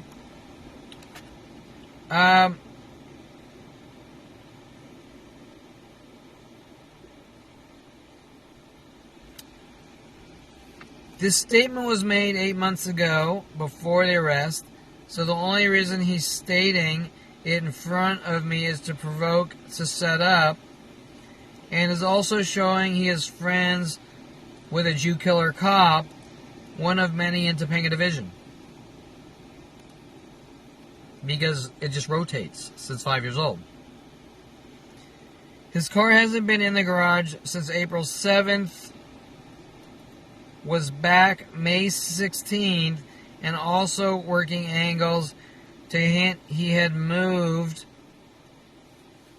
while throwing things all over my porch 47 times in 35 days. All on video photoed. Finally started uploading it saying the cops aren't going to fucking do anything on my behalf to stop him and say this guy's not an honest person. All on video and photos with about 4 other random anonymous neighbors on video as well. So 4 other conspiring neighbors defacing my cars within this 47 days. And the 2 events, there are 2 events of 3 neighbors, or 2 neighbors with Terrance Scroggins, all within the hour's time. So they're coordinated. With these mass Jew kill operations, and these are worldwide events, not a couple of bad seeds. I go to the bathroom, Scroggins gets mad, he moves to the bathroom door, I already stated that. When I come out and hopes to get a reaction, however, he's supposed to be in the courtroom with witnesses away from me, facing me as I come out. This is all on video in the courthouse as well. Scroggins is also holding a grocery bag, so he has some nappy sweats, the black shirt he's been wearing for 30 days, a trash, like a shopping bag of his belongings. Like, he almost looks like he just got out of jail, but he didn't. Okay, so he's like a bum. He's a vagrant bum who lives off his veteran checks and dumpster dives to collect cans to sell. And then you can do the math that this guy could make a lot of money being on the HOA, working with the HOA, by ridding someone of the world and stealing his house and cars, correct? Okay? Stealing his house and cars. Motive, criminal motive, from a vagrant fucking bum living off veteran checks. Circumstantially showing that he has motive, even though this is a worldwide event. So it gets really complicated because, well, if it's worldwide, it's about stealing Kevin's money and killing him and stealing his money. Well, you know, some people are going to jump on the bandwagon, and I can make a reward off killing Kevin because he's being hunted by worldwide groups. Okay, so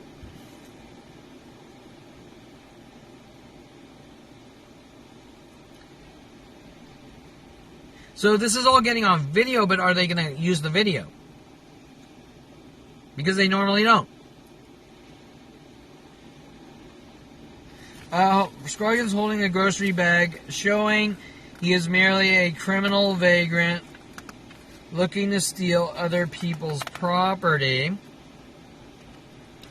and has no problem with killing to do it.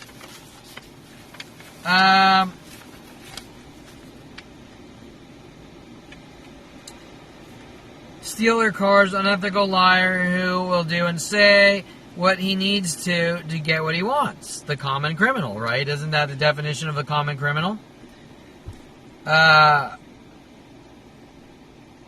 81, he's 47, he's screwing with my car playing victim. As Scoggins is on about 120 videos, provoking since 2017. Now remember, he starts around 2012. But I started videoing around 2017, so technically it'd probably be more like 220 videos if I was videoing back then. Okay. And a lot more instances have occurred since 2012, and him not wanting me to rat him out with his Jew kill police officer friends. So that's where it's really scary when he's friends with the police officers. All of them. But Detective Ruiz is showing his snake, what do you call it? The snake's coming out of the hole. Working with Dinse and Detective Angela Stewart and Detective Shapiro. With their Jew kill operations. Okay, so, and like I said, it's much more complex than that. And not wanting me to rat out their Jew kill operations with therapist Crean Estrogen from 2012. So Scroggins emerges trying to set me up with Crean Estrogen in 2012, running up to me saying, "You glued my mailbox shut," trying to get reactions with Crean Estrogen, and she had my sentences verbatim from Terrance Scroggins. Well, now we have privacy violations and therapist confidentiality agreement violations with Charles Sean Dinse involved in all that. Trying to set me up for ratting out my father. I was born Castle Creek Air Force Base, Merced, California, 1972. And we have a psychotic army brat, mercenary type, who couldn't give a shit about your constitutional protections or people having good lives. He will kill out of hate and jealousy. Okay, with his judicial Jew kill friends. Okay, that's the point I'm making there. So therapist Crean Estrogen, 2012, with lead officer Sean Dinse, Officer Jensen, and Detective Ruiz on Officer Jensen and Dinse's 2013 arrests for sitting on the sidewalk. Detective Emmy asking Jensen for his badge number and him getting really angry. My lighting is shit. Okay. Detective Angela Stewart and Detective Shapiro and many others. Okay, so at the moment, I want to note this. So the moment I come out of the bathroom, I sit down. Scroggins then moved over. He's staring at me, so he moves by the door of the bathroom wanting a reaction. I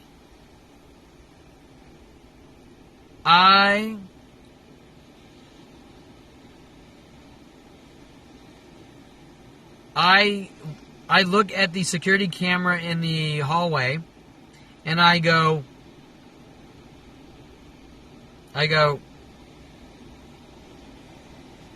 signaling in the security camera,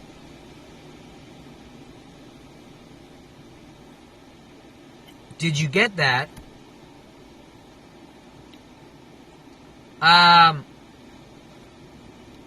just in case someone was spying on me, watching the security camera feed, right? Because I know how they work. And within 1 minute's time, the prosecutor comes out and wants Terrance Scroggins to go in the courtroom. Okay, so I just want to note that there is a direct link to trying to get reactions from Kevin Perlman. Now, I tell my lawyer, you get that video footage, you will have everything you need. Okay? I tell my lawyer, you get that video footage, you have everything you need. But nobody ever cares about doing the due diligence to get the proof. No matter how many hundred thousands of pieces of proof I can provide. Which is strange. Okay. Where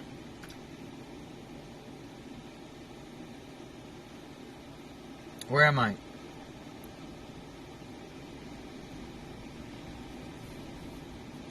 Scroggins ignoring these worldwide minute-by-minute attacks with Korean estrogen, not wanting me to rat out his angry Jew hate mobs with Jew kill PD. Okay, you understand what I'm saying with that?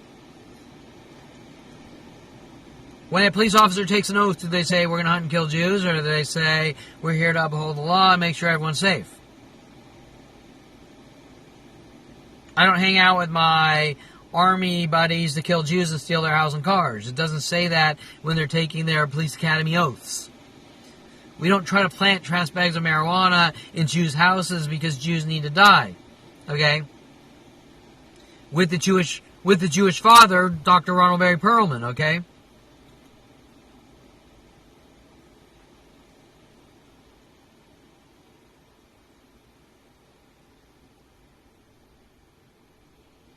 Ruiz getting info at the courthouse instead of police station while Terrance Scroggins is trying to provoke me, and Scroggins lies, fabricated lies, and making blatant lies to Detective Ruiz, and this was all premeditated with LAPD. Making blatant lies to Detective Ruiz to cover up the last 35 days of 47 incidences on video. 47 incidences on video, which I provided the police. Remember that instantly I'm emailing detectives and police officers Scroggins' attacks to try to get reactions. Them looking the other way. LAPD looking the other way. Officer Jones looking the other way. Detective Ruiz looking the other way. Detective Angela Stewart looking the other way. Detective Shapiro looking the other way. There's also multiple divisions. The emails are also going to multiple divisions, not just Topanga Division.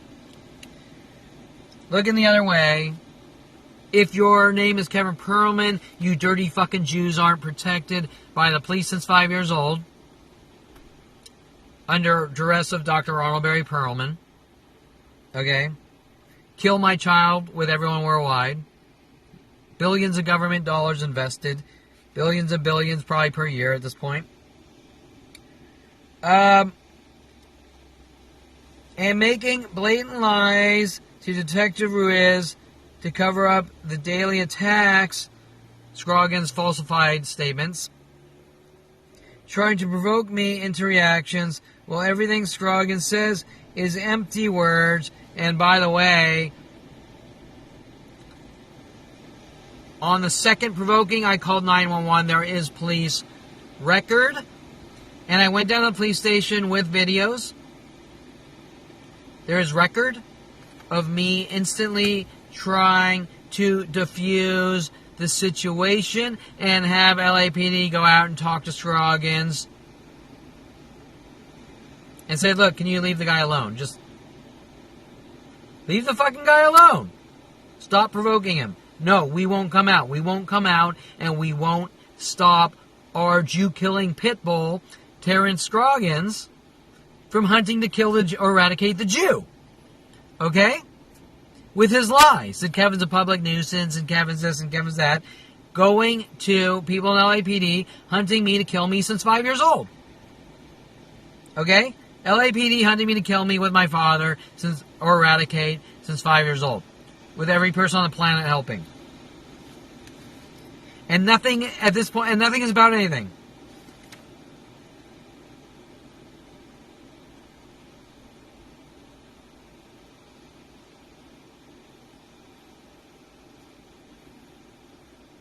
Okay, I have video footage to back it all up.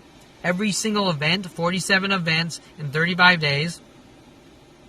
And with conspiring neighbors who are on other videos, and some of them even death threats to me that I don't talk.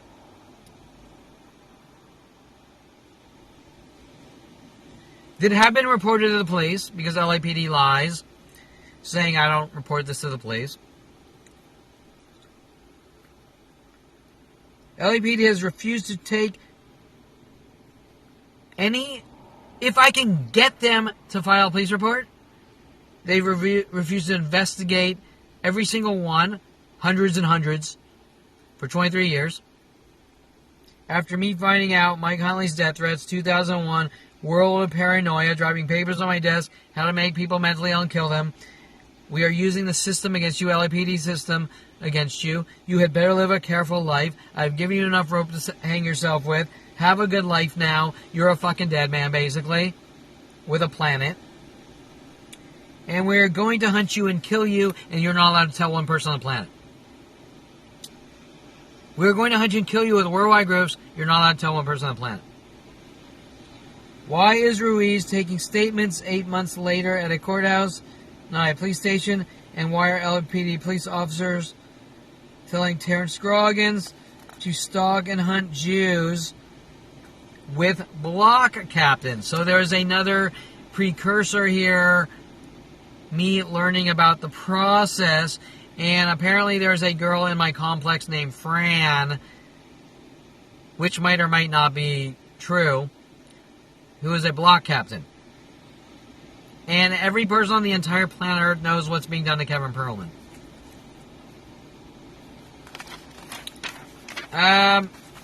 However, Fran is supposed to be calling me, according to Senior Lead Officer Jennifer Gutierrez. I have a funny feeling I'm not going to get a phone call from her, correct? Just like the HOA refuses to return all my phone calls, because when they're sending me their hate letters that you yawned on your porch and we want money,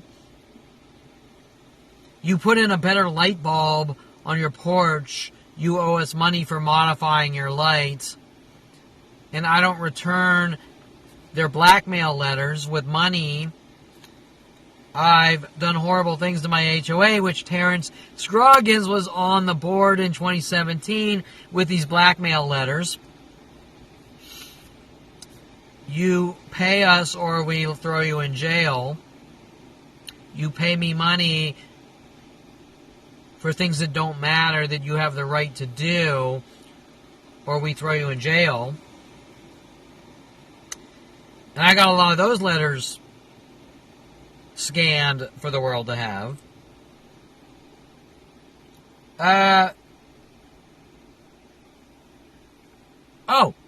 So after this, a lawyer walks by me and whistles. And the lawyer is wearing blue, white and blue. And ironically, Natalie Garcia... What is it? Natalie something Garcia, new prosecutor, was also wearing blue and white. Natalie Portman? No. Natalie whatever Garcia. Okay, so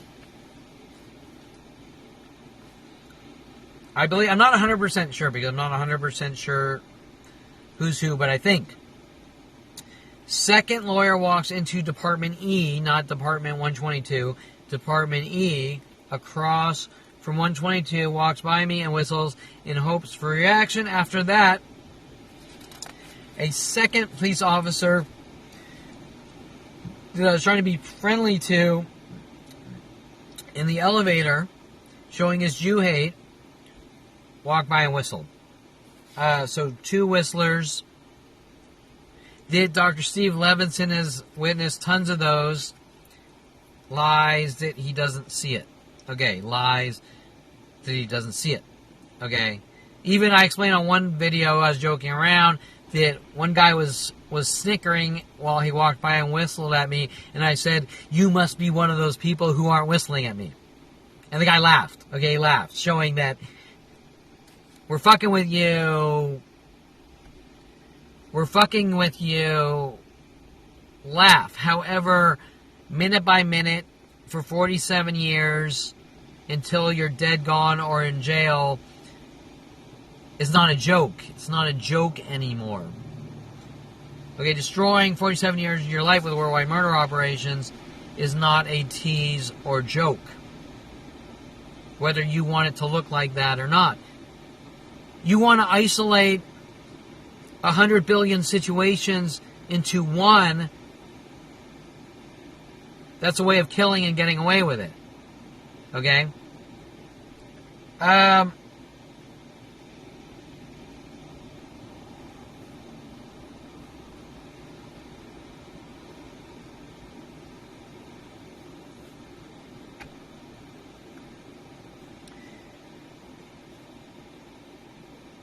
Okay, so the judge... So it's 12 p.m. This is interesting. It's 12 p.m.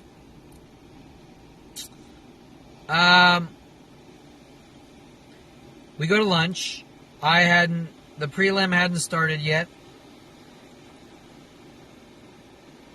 I noticed the outside, a lot of a ramp up of attacks I got on video. Remember, I video document everything.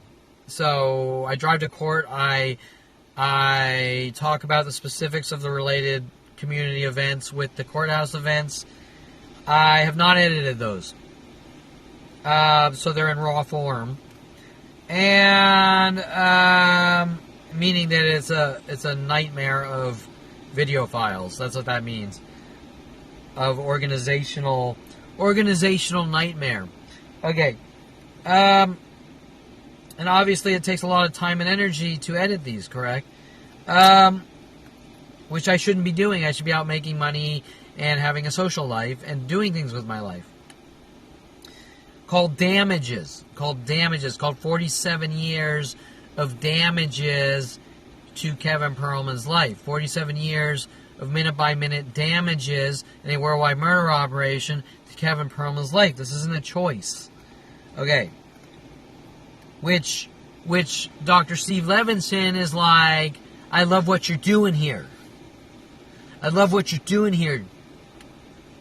You love what I'm doing here? It's your people with a worldwide murder operation. I'm not doing anything here but being hunted to be killed or eradicated. Okay, okay, another,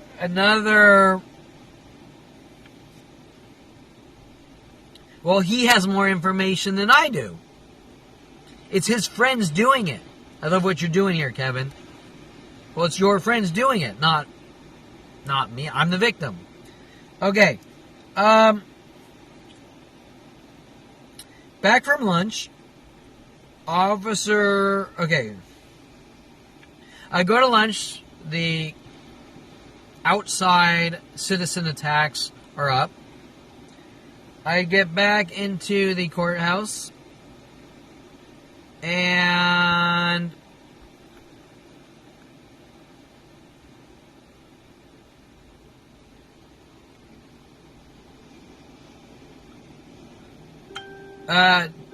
Scroggins and Ruiz are sort of hanging out talking. Yeah, that's important. Because a police's job, a detective's job isn't to hang out with his buddy and kill Jews and steal their house and cars. Okay, you understand? There's too much blurring the lines on something like that. Okay, we're not talking a waitress at a bar getting the phone number from the party guy, okay? We're talking about detectives and people's lives at stake. People's health and lives at stake. Okay, so there's a different context to a waitress fucking a client versus a detective trying to kill a Jew and steal his house and cars. Okay, there's a different context. There's a different magnitude or weight based on who they are and what they do for a living. Okay, it's not like a web designer fucking it's not like a photographer or web designer fucking a model, even though I've never done that. I've actually been really professional. But it's a big difference between a web designer and a photographer fucking a model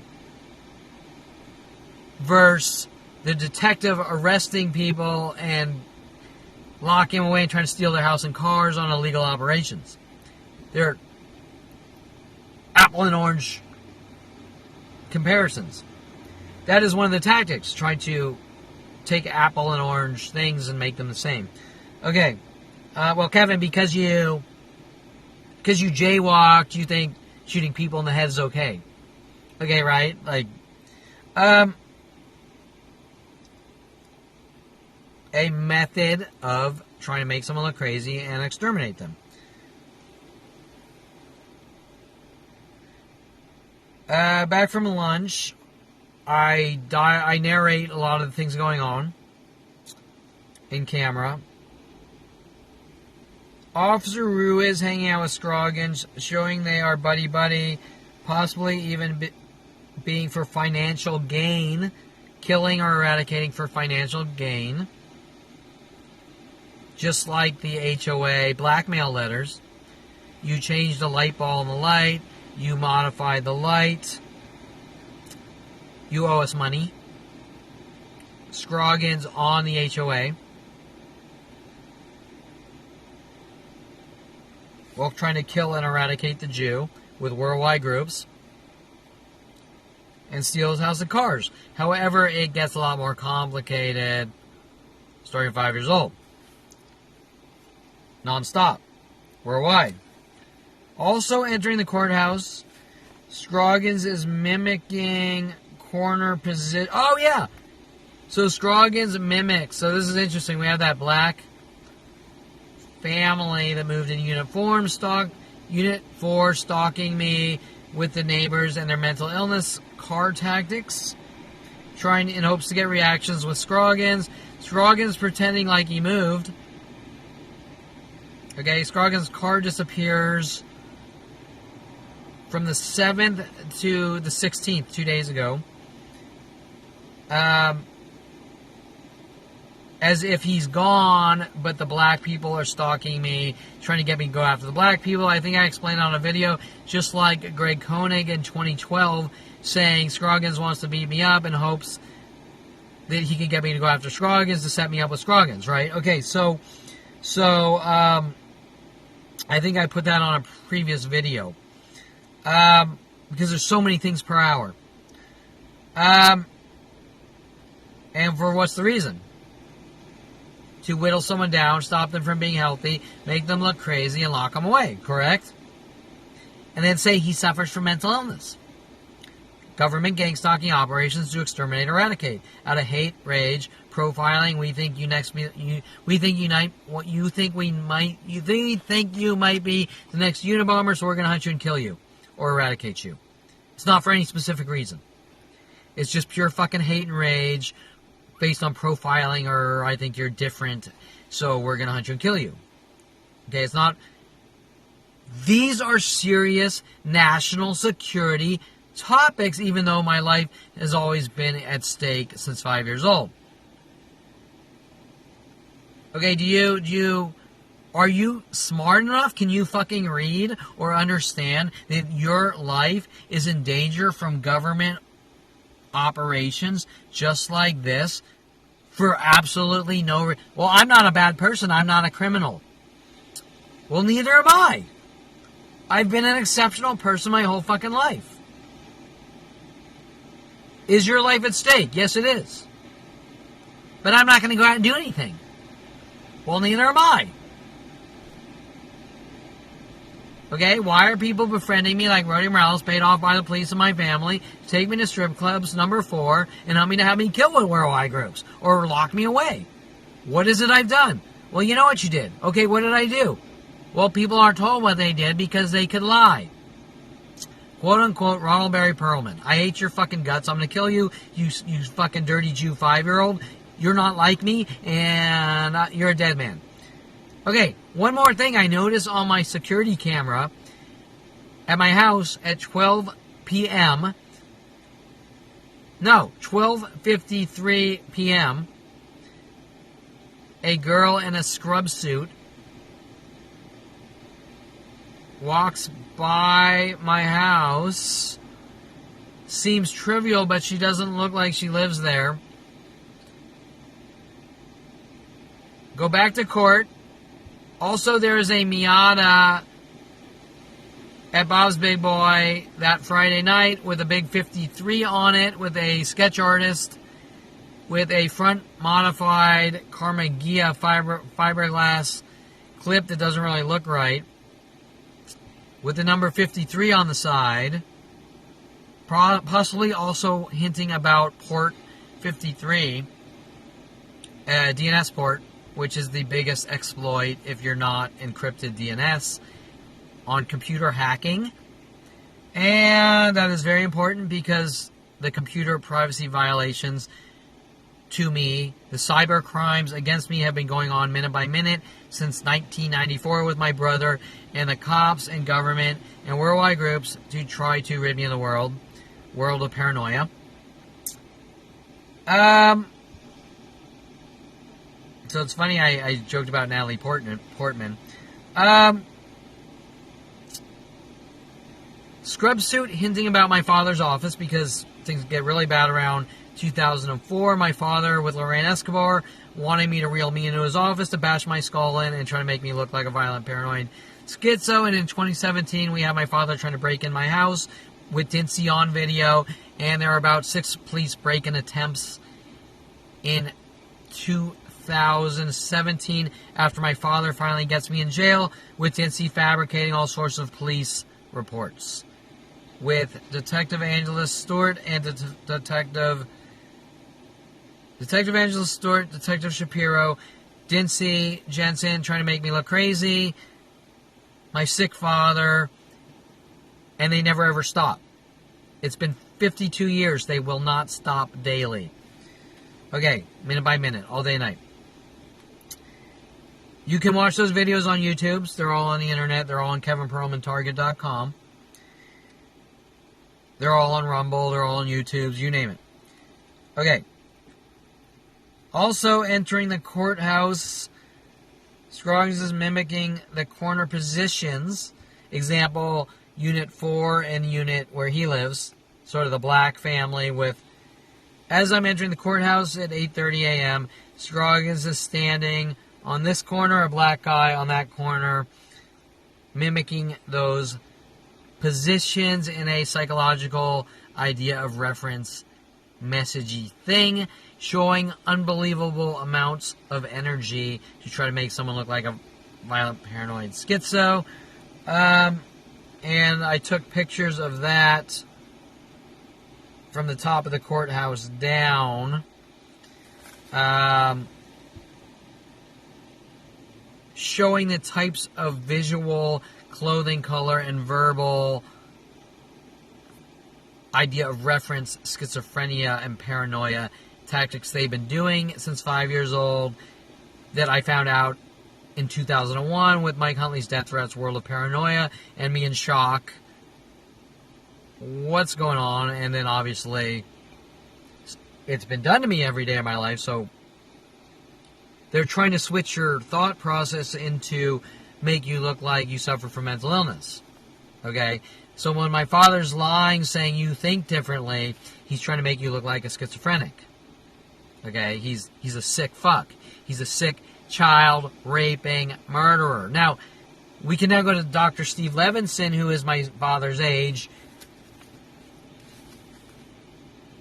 who says he doesn't know my father, but his behaviors are of that who wants to silence me with my father and all my father's judicial friends and my father. My father is a orthopedic surgeon who does work comp medicine, meaning he's friends with lots of lawyers and private investigators and things like that. Okay? And Dr. Steve Levinson doesn't want to be honest and come forward with what's going on, so that also means he could possibly have motive. And he followed me with his bail bondsman friend. I think his name's Bob, and wife, and Ruth and Bob, whistling at me and angry at me for buying a Corvette 4 years ago and going to social events. So, which they all got together to destroy the Corvette and say it's because I suffer from obsession with those cover-ups. And Bob and Ruth are bail bondsmen, and Steve Levinson's family are all criminal defense attorneys and I think DAs. Okay? And I've been going to Bob's Big Boy for 4 years. He shows up like 8 months ago or a year ago, befriending me. Okay, so I don't want to badmouth my friend here, but like usual, my friends don't think these murder operations are wrong. Okay. Let's just be friends and ignore it and die. Okay. Just ignore us pushing you off the cliff. I'm your friend. Okay. So I am going to be two-faced. Because it's two-faced to befriend someone and say nothing's going on and make them look crazy and off them or whatever, okay? And, well, Kevin, do you know that for sure? Well, I know enough to know that he knows what's going on, but he refuses to talk about it. So, with friends like that, who needs enemies, right? Okay, or better yet, on a jokey manner, with friends like that, who needs enemas, because I think he's like a gastrology or gastrology, I don't know. Okay, so I don't know how to pronounce it. He studies the esophagus and the rectal and the... Okay, right? Okay, so it's kind of funny. Okay, it's funny in between the world of paranoia, kill Kevin with all costs. Okay, because I am a very fun-loving, humorous, friendly person, and that's the point. That my family's mad about that. That I might go out and have a social life and meet people and make money, and that upsets them. I need to be put in a cage. Okay.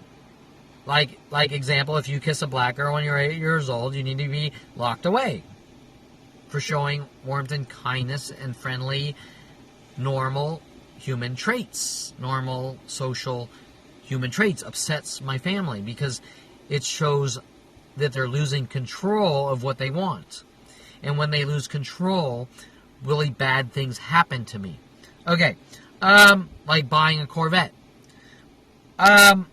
Because Kevin violated the imaginary rule, thou shalt not buy cars and be social, and make money and have friends, and date women, and have family and kids. Okay, so if I got to that point, no one's saying I want a family and kids, but if I got to the point where I met the girl that was meant to be with me, who knows? Okay, so because Kevin's not allowed to get to any point. He's hunted since day one. Okay. Back from lunch, Officer Ruiz hanging out with Scoggins, showing they are buddy-buddy, possibly this even being for financial gain, or to kill the Jew and financial gain, maybe the financial gain to cover up the murder, steals house and cars. Also entering the courthouse, Scroggins is mimicking corner positions with the black neighbor, so it's a different black person. A black girl walks up when I'm getting paperwork at the clerk's, and she says, "Is this your pen?" It was interesting because there's a pen. Whatever. I'm not going to that one. With the new black neighbors, Unifor stalking me with him. Remember when he has first started... Oh, I said, remember, it's interesting, or I noted, it's interesting when on the first videos and photos of him throwing cards all over my car and property, he's actually...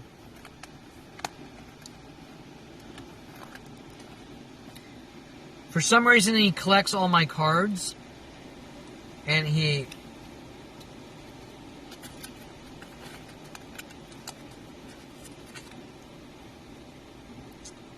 Shit. Losing light. He folds them. He folds all my cars in his idea of reference schizophrenia messages like a corner. And throws them all over my house and cars. So he's Terrance Scroggins is putting schizophrenia messages, idea of references. He does this to all the cards to try to make me look crazy. See?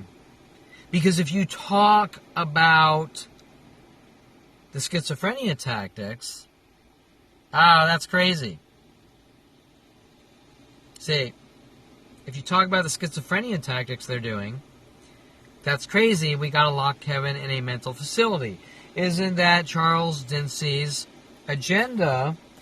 How do we force people into mental facilities?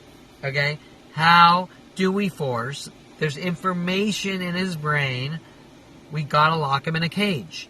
We got to make him look crazy because we don't want him credible talking about the information in his brain, about the things done to him nonstop since 5 years old that he's figuring out. See? Or after. Before or after. After 29, Mike Huntley, we're using the system against you. Have a good life. You're a dead man with LAPD, Detective Angela Stewart, Detective Shapiro. You don't have a right to breathe. You know too much, or we're trying to fulfill our agenda since 5 years old. Whatever. We hate your guts. Your kind's not allowed out in the world. You dirty fucking Jews. You dirty 5-year-old Jews are not allowed out in the world. You need to be put in cages or concentration camps. How do we make those people look crazy and off them or eradicate them? Jennifer Pilchuk-Perlman, we need to deem the 5-year-old Jew, Kevin Perlman, as crazy, but there's nothing we can legally do, so we have to illegally do it. Dr. Steve Levinson, well, the cops know that guy is a criminal, and so they are allowed to plant drugs on him, to arrest him because of what he did. They are all one and the same. How do you know that cop isn't a lying murderer? How do you know the cop's not lying? Well, that guy... Example. Well, I think that guy's a drug dealer, so I'm going to plant drugs in his house and arrest him as a drug dealer. Well, I'm here to tell you by experience. When the LAPD tried to plant in 2001 a trash bag of marijuana in my house to make me look like a drug dealer, I'm not a drug dealer.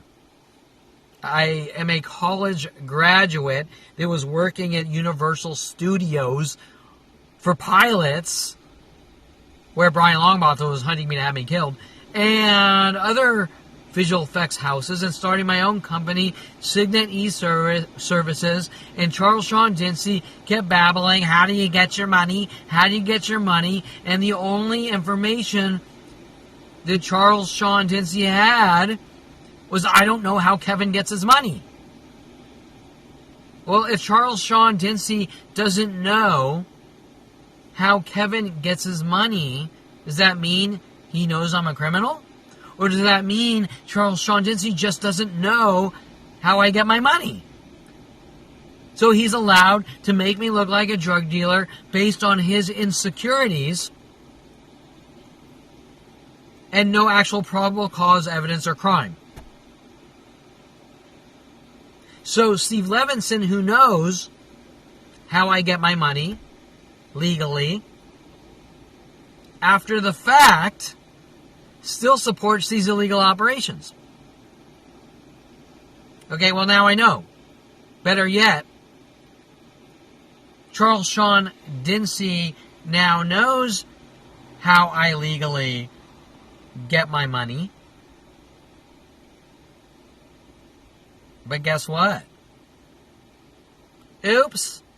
We destroyed 47 years of his life based on his hate, insecurity, and fear, like Adolf Hitler. Now I know Kevin's not a criminal, but I've destroyed 47 years of Kevin's life and launched worldwide campaigns to kill him.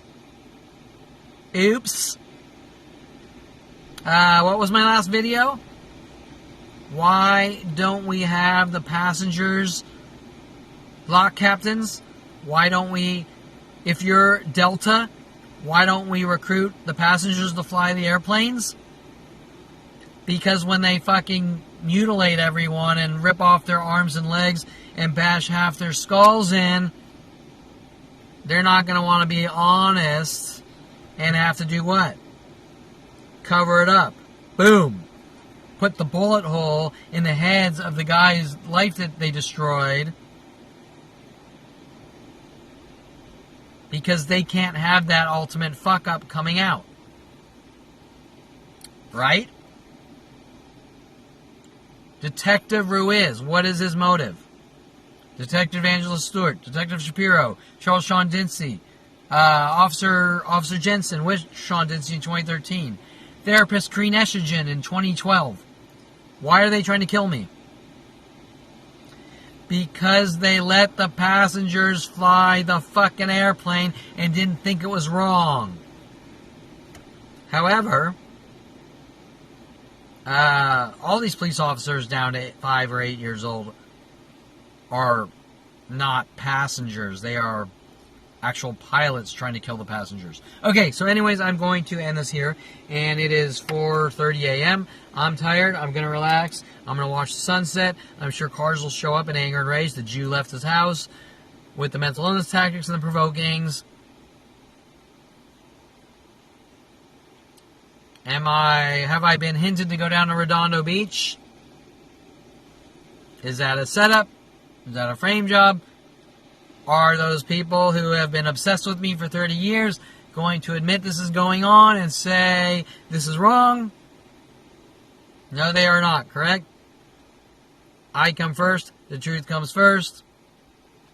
I don't need to be, hey, I'm going to try to make you look like a stalker. I'm going to try to make you like Kelly Hatch paid off to do, like so many others paid off to do, like Julia Sophia Reynoso, like Jan Hess, like so many thousands of others, correct? And right now there's probably some random girl in Malibu who I don't know exists saying I'm stalking them, right? Okay, so anyways, on that note, why does this jump from every person on the planet since 5 years old in a worldwide murder operation to kill a 5-year-old Jew? These are the questions that need to come out. Government flag and kill operations to kill 5-year-old Jews with my own father. Out of hate and rage. It's a hate crime. It's a worldwide hate crime. 47 billion people involved. Trying to keep it covered up and contained.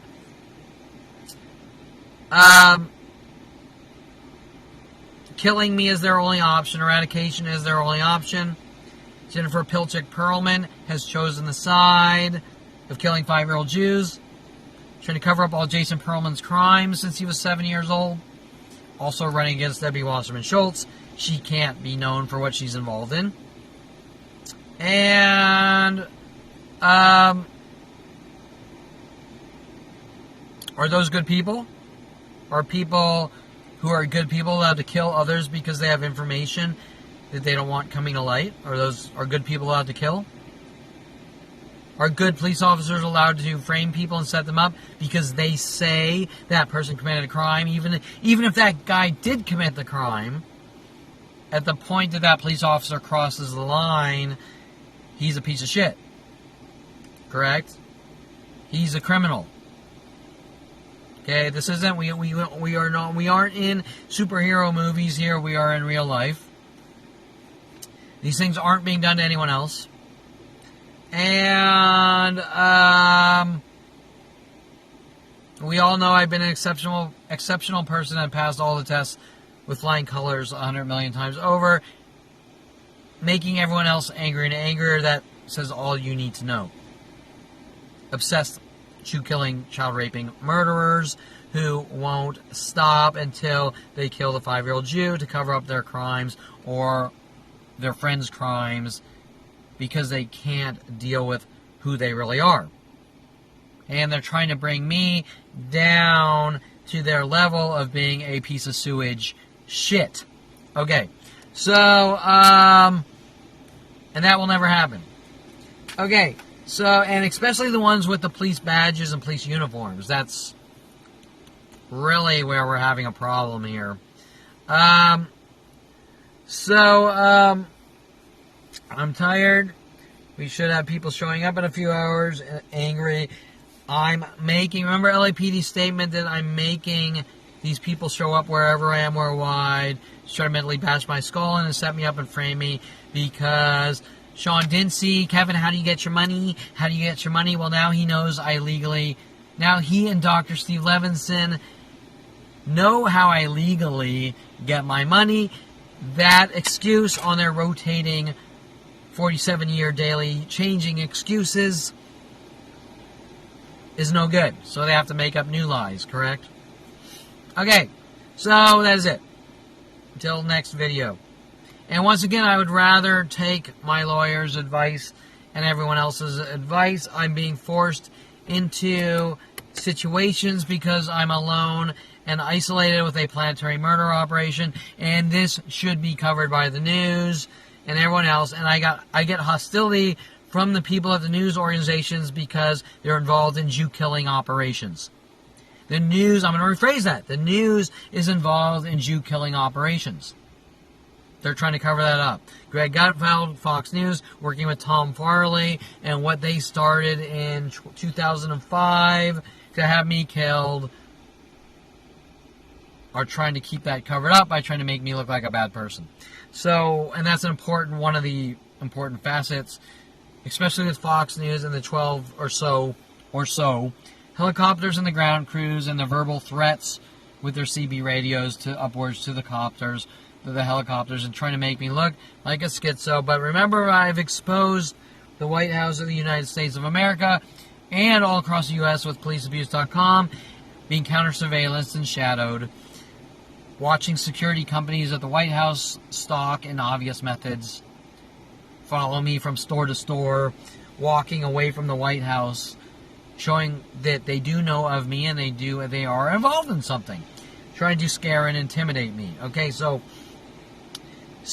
you can ask Chemo Diop or Don Jackson about that of policeabuse.com, even though they didn't do their full due diligence. They didn't tell the full truth and nothing but the truth they just gave some tidbit crumbs of the truth. And that pisses me off about Don Jackson. Because he didn't do what he's obligated to do like everyone else. He's feeding crumbs of the truth when he could just, hey, Kevin, this is what we were told. Kevin, this is what I witnessed. Based on what we were told, and what they said was lies. What they said is lies. That's what all of you need to be saying. You need to come up to me, say, this is what we are told. I will get on video with you, Kevin, with what we are told. Kevin, you can tell your side of the story. What we were told. Not in venues where we're trying to set you up and frame you, but in real venues where the truth can be told, the full truth and nothing but the truth and nothing but the truth and nothing but the truth on the full story starting at 5 years old. Okay, not trying to whittle down 100,000 events per month into one single piece of bullshit. Did you understand what I'm saying? That's a frame job. That's a frame of 100,000 things per month into one thing. That's reversed on Kevin, trying to cover it up. Okay, right? Oh, there was one more event. There's one more thing. So my lawyer comes out of the courtroom and he says, the judge is giving me an option, which is kind of weird. He will dismiss the case, but I'll be rearrested.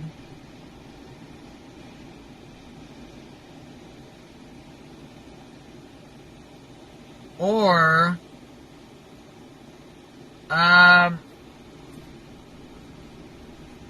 I can choose to do a continuance for the preliminary hearing, which was very strange. So my lawyer said he's going to dismiss the case, but he feels they're just going to rearrest me. Well, then why would you dismiss the case if you're going to rearrest? So now my lawyer said something that didn't make sense. He said he can dismiss the case 3 times, then it's over. Like, I'm going to arrest you 3 times, then it's over. And I said, well, technically you can arrest me 2 times and then just go through the entire thing all over again, right? I mean, we'll stretch it out 50 years. Okay, but, and keep throwing me in jail. But I don't think, that doesn't sound right, because I think it's statutory limitations is 3 years to refile, and the judge can dismiss with prejudice. So, if you're going to dismiss a case, you're going to dismiss it with prejudice, or what's the point? Now, remember in 2017, they did that. Richard Barnwell fucked me over, and he said, well, they said they're dismissing the case, and then Terrance Scroggins comes, and he shows up a month later, arresting me, saying, why didn't you show up in court? Okay? So why didn't you show up in court? I did show up to court. You said the case was dismissed. Okay? So nothing's making any sense, because if you're going to dismiss a case, you're going to dismiss the case with prejudice, because the grounds for dismissal are the corruption. Okay, so now remember, this is my lawyer's words outside the courtroom, and I don't know who to believe, because everyone's fucking me over this way and that way, but everyone refuses to be honest. Correct? Okay. So his advice, I said to my lawyer, I said, why would they spend 47 years and then just dismiss the case while they're sitting here provoking me? Okay, if you're still provoking me, trying to get reactions, then you're just doing it to play mind games and make the guy's life even worse than it was, right? So, okay, So it appears to me, once again, they're so angry that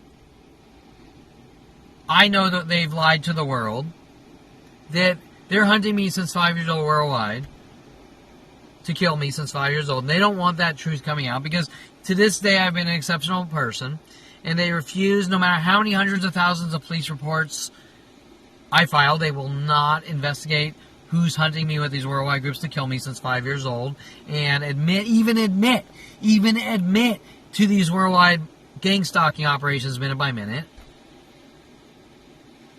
And none of that made any sense. Okay, so why are they provoking me minute by minute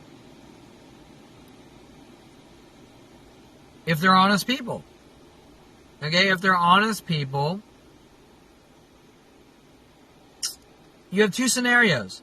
If they're honest people, then there's going to be a trial, and they don't need to throw rocks at my head trying to get reactions.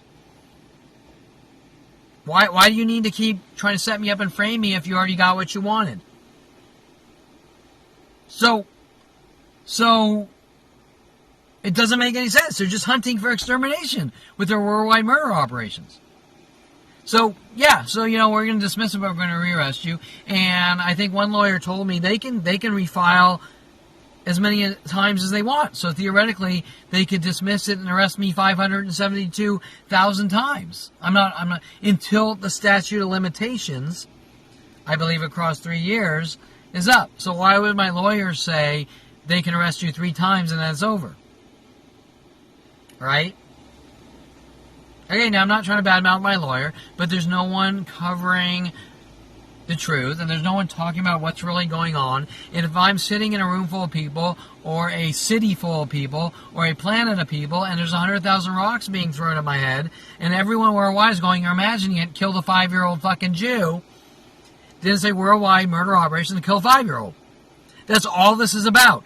And once again, Detective Ruiz with Detective Angela Stewart and Detective Shapiro have exposed that they're worldwide Jew killers. They are Jew killers. And any police officer worldwide or any person helping these Jew killers are Jew killers. Trying to fabricate whatever scenarios they want to justify killing 5-year-old Jews. They're Jew-killing child rapists. Period. Okay, so remember that that's all this really is. Government flag and kill operations to kill 5-year-old Jews from a child raping, murdering father or family. Okay, so that is it. And until we have people coming forwards, my life is in danger. Until news starts covering this with the truth, and still people start coming forwards, my life is in danger of these murdering people working with people like Detective Ruiz and Detective Shapiro and Detective Angela Stewart and possibly even Jennifer Gutierrez, trying to make nothings into the end of the world to try to figure out how to make people look like they're crazy, violent, paranoid schizos, suffer from OCD, or schizophrenics, or paranoids, and then they shift to criminal bullshit. Okay, criminal bullshit. Okay, so I will end this here. Until people start talking about what's really going on. I am all alone with a worldwide murder operation since 5 years old to hunt and execute a 5-year-old Jew from government flag and kill operations, and especially the judicial system is obligated to start coming forwards and speaking out about what's being done to my life and not try to cover it up. Period. Okay, so I'm being forced into doing not illegal things, but being honest and transparent about the truth that news organizations, as we speak, should be doing with private investigators, should be doing all this grunt work and saying, look, these people are stalking and hunting Kevin. He's a really good fucking person. He hasn't done anything. And even if he did do something, the punishment is supposed to meet the crime, not you jaywalked 40 years ago, we're going to incarcerate you for life. quote unquote, Crean T. Phillips, we want to incarcerate him for life because he farted in his English class, in Miss Vaughn's English class in 1984 or something in 8th grade. Okay, right? You get the idea. This is not about anything but blinking wrong or farting wrong. We're watching you, and your kind's not allowed to buy cars or date women or kiss black girls. No relaxing for you, nigger, worldwide, black community, and police. Death threats, you can ask Officer Jones, a black police officer in Topanga Division, about his "you dirty Jews need to die, no relaxing for you, nigger, we're going to kill you Jews." Anti-Semitism against us Jews. And increasing as we speak with these worldwide events.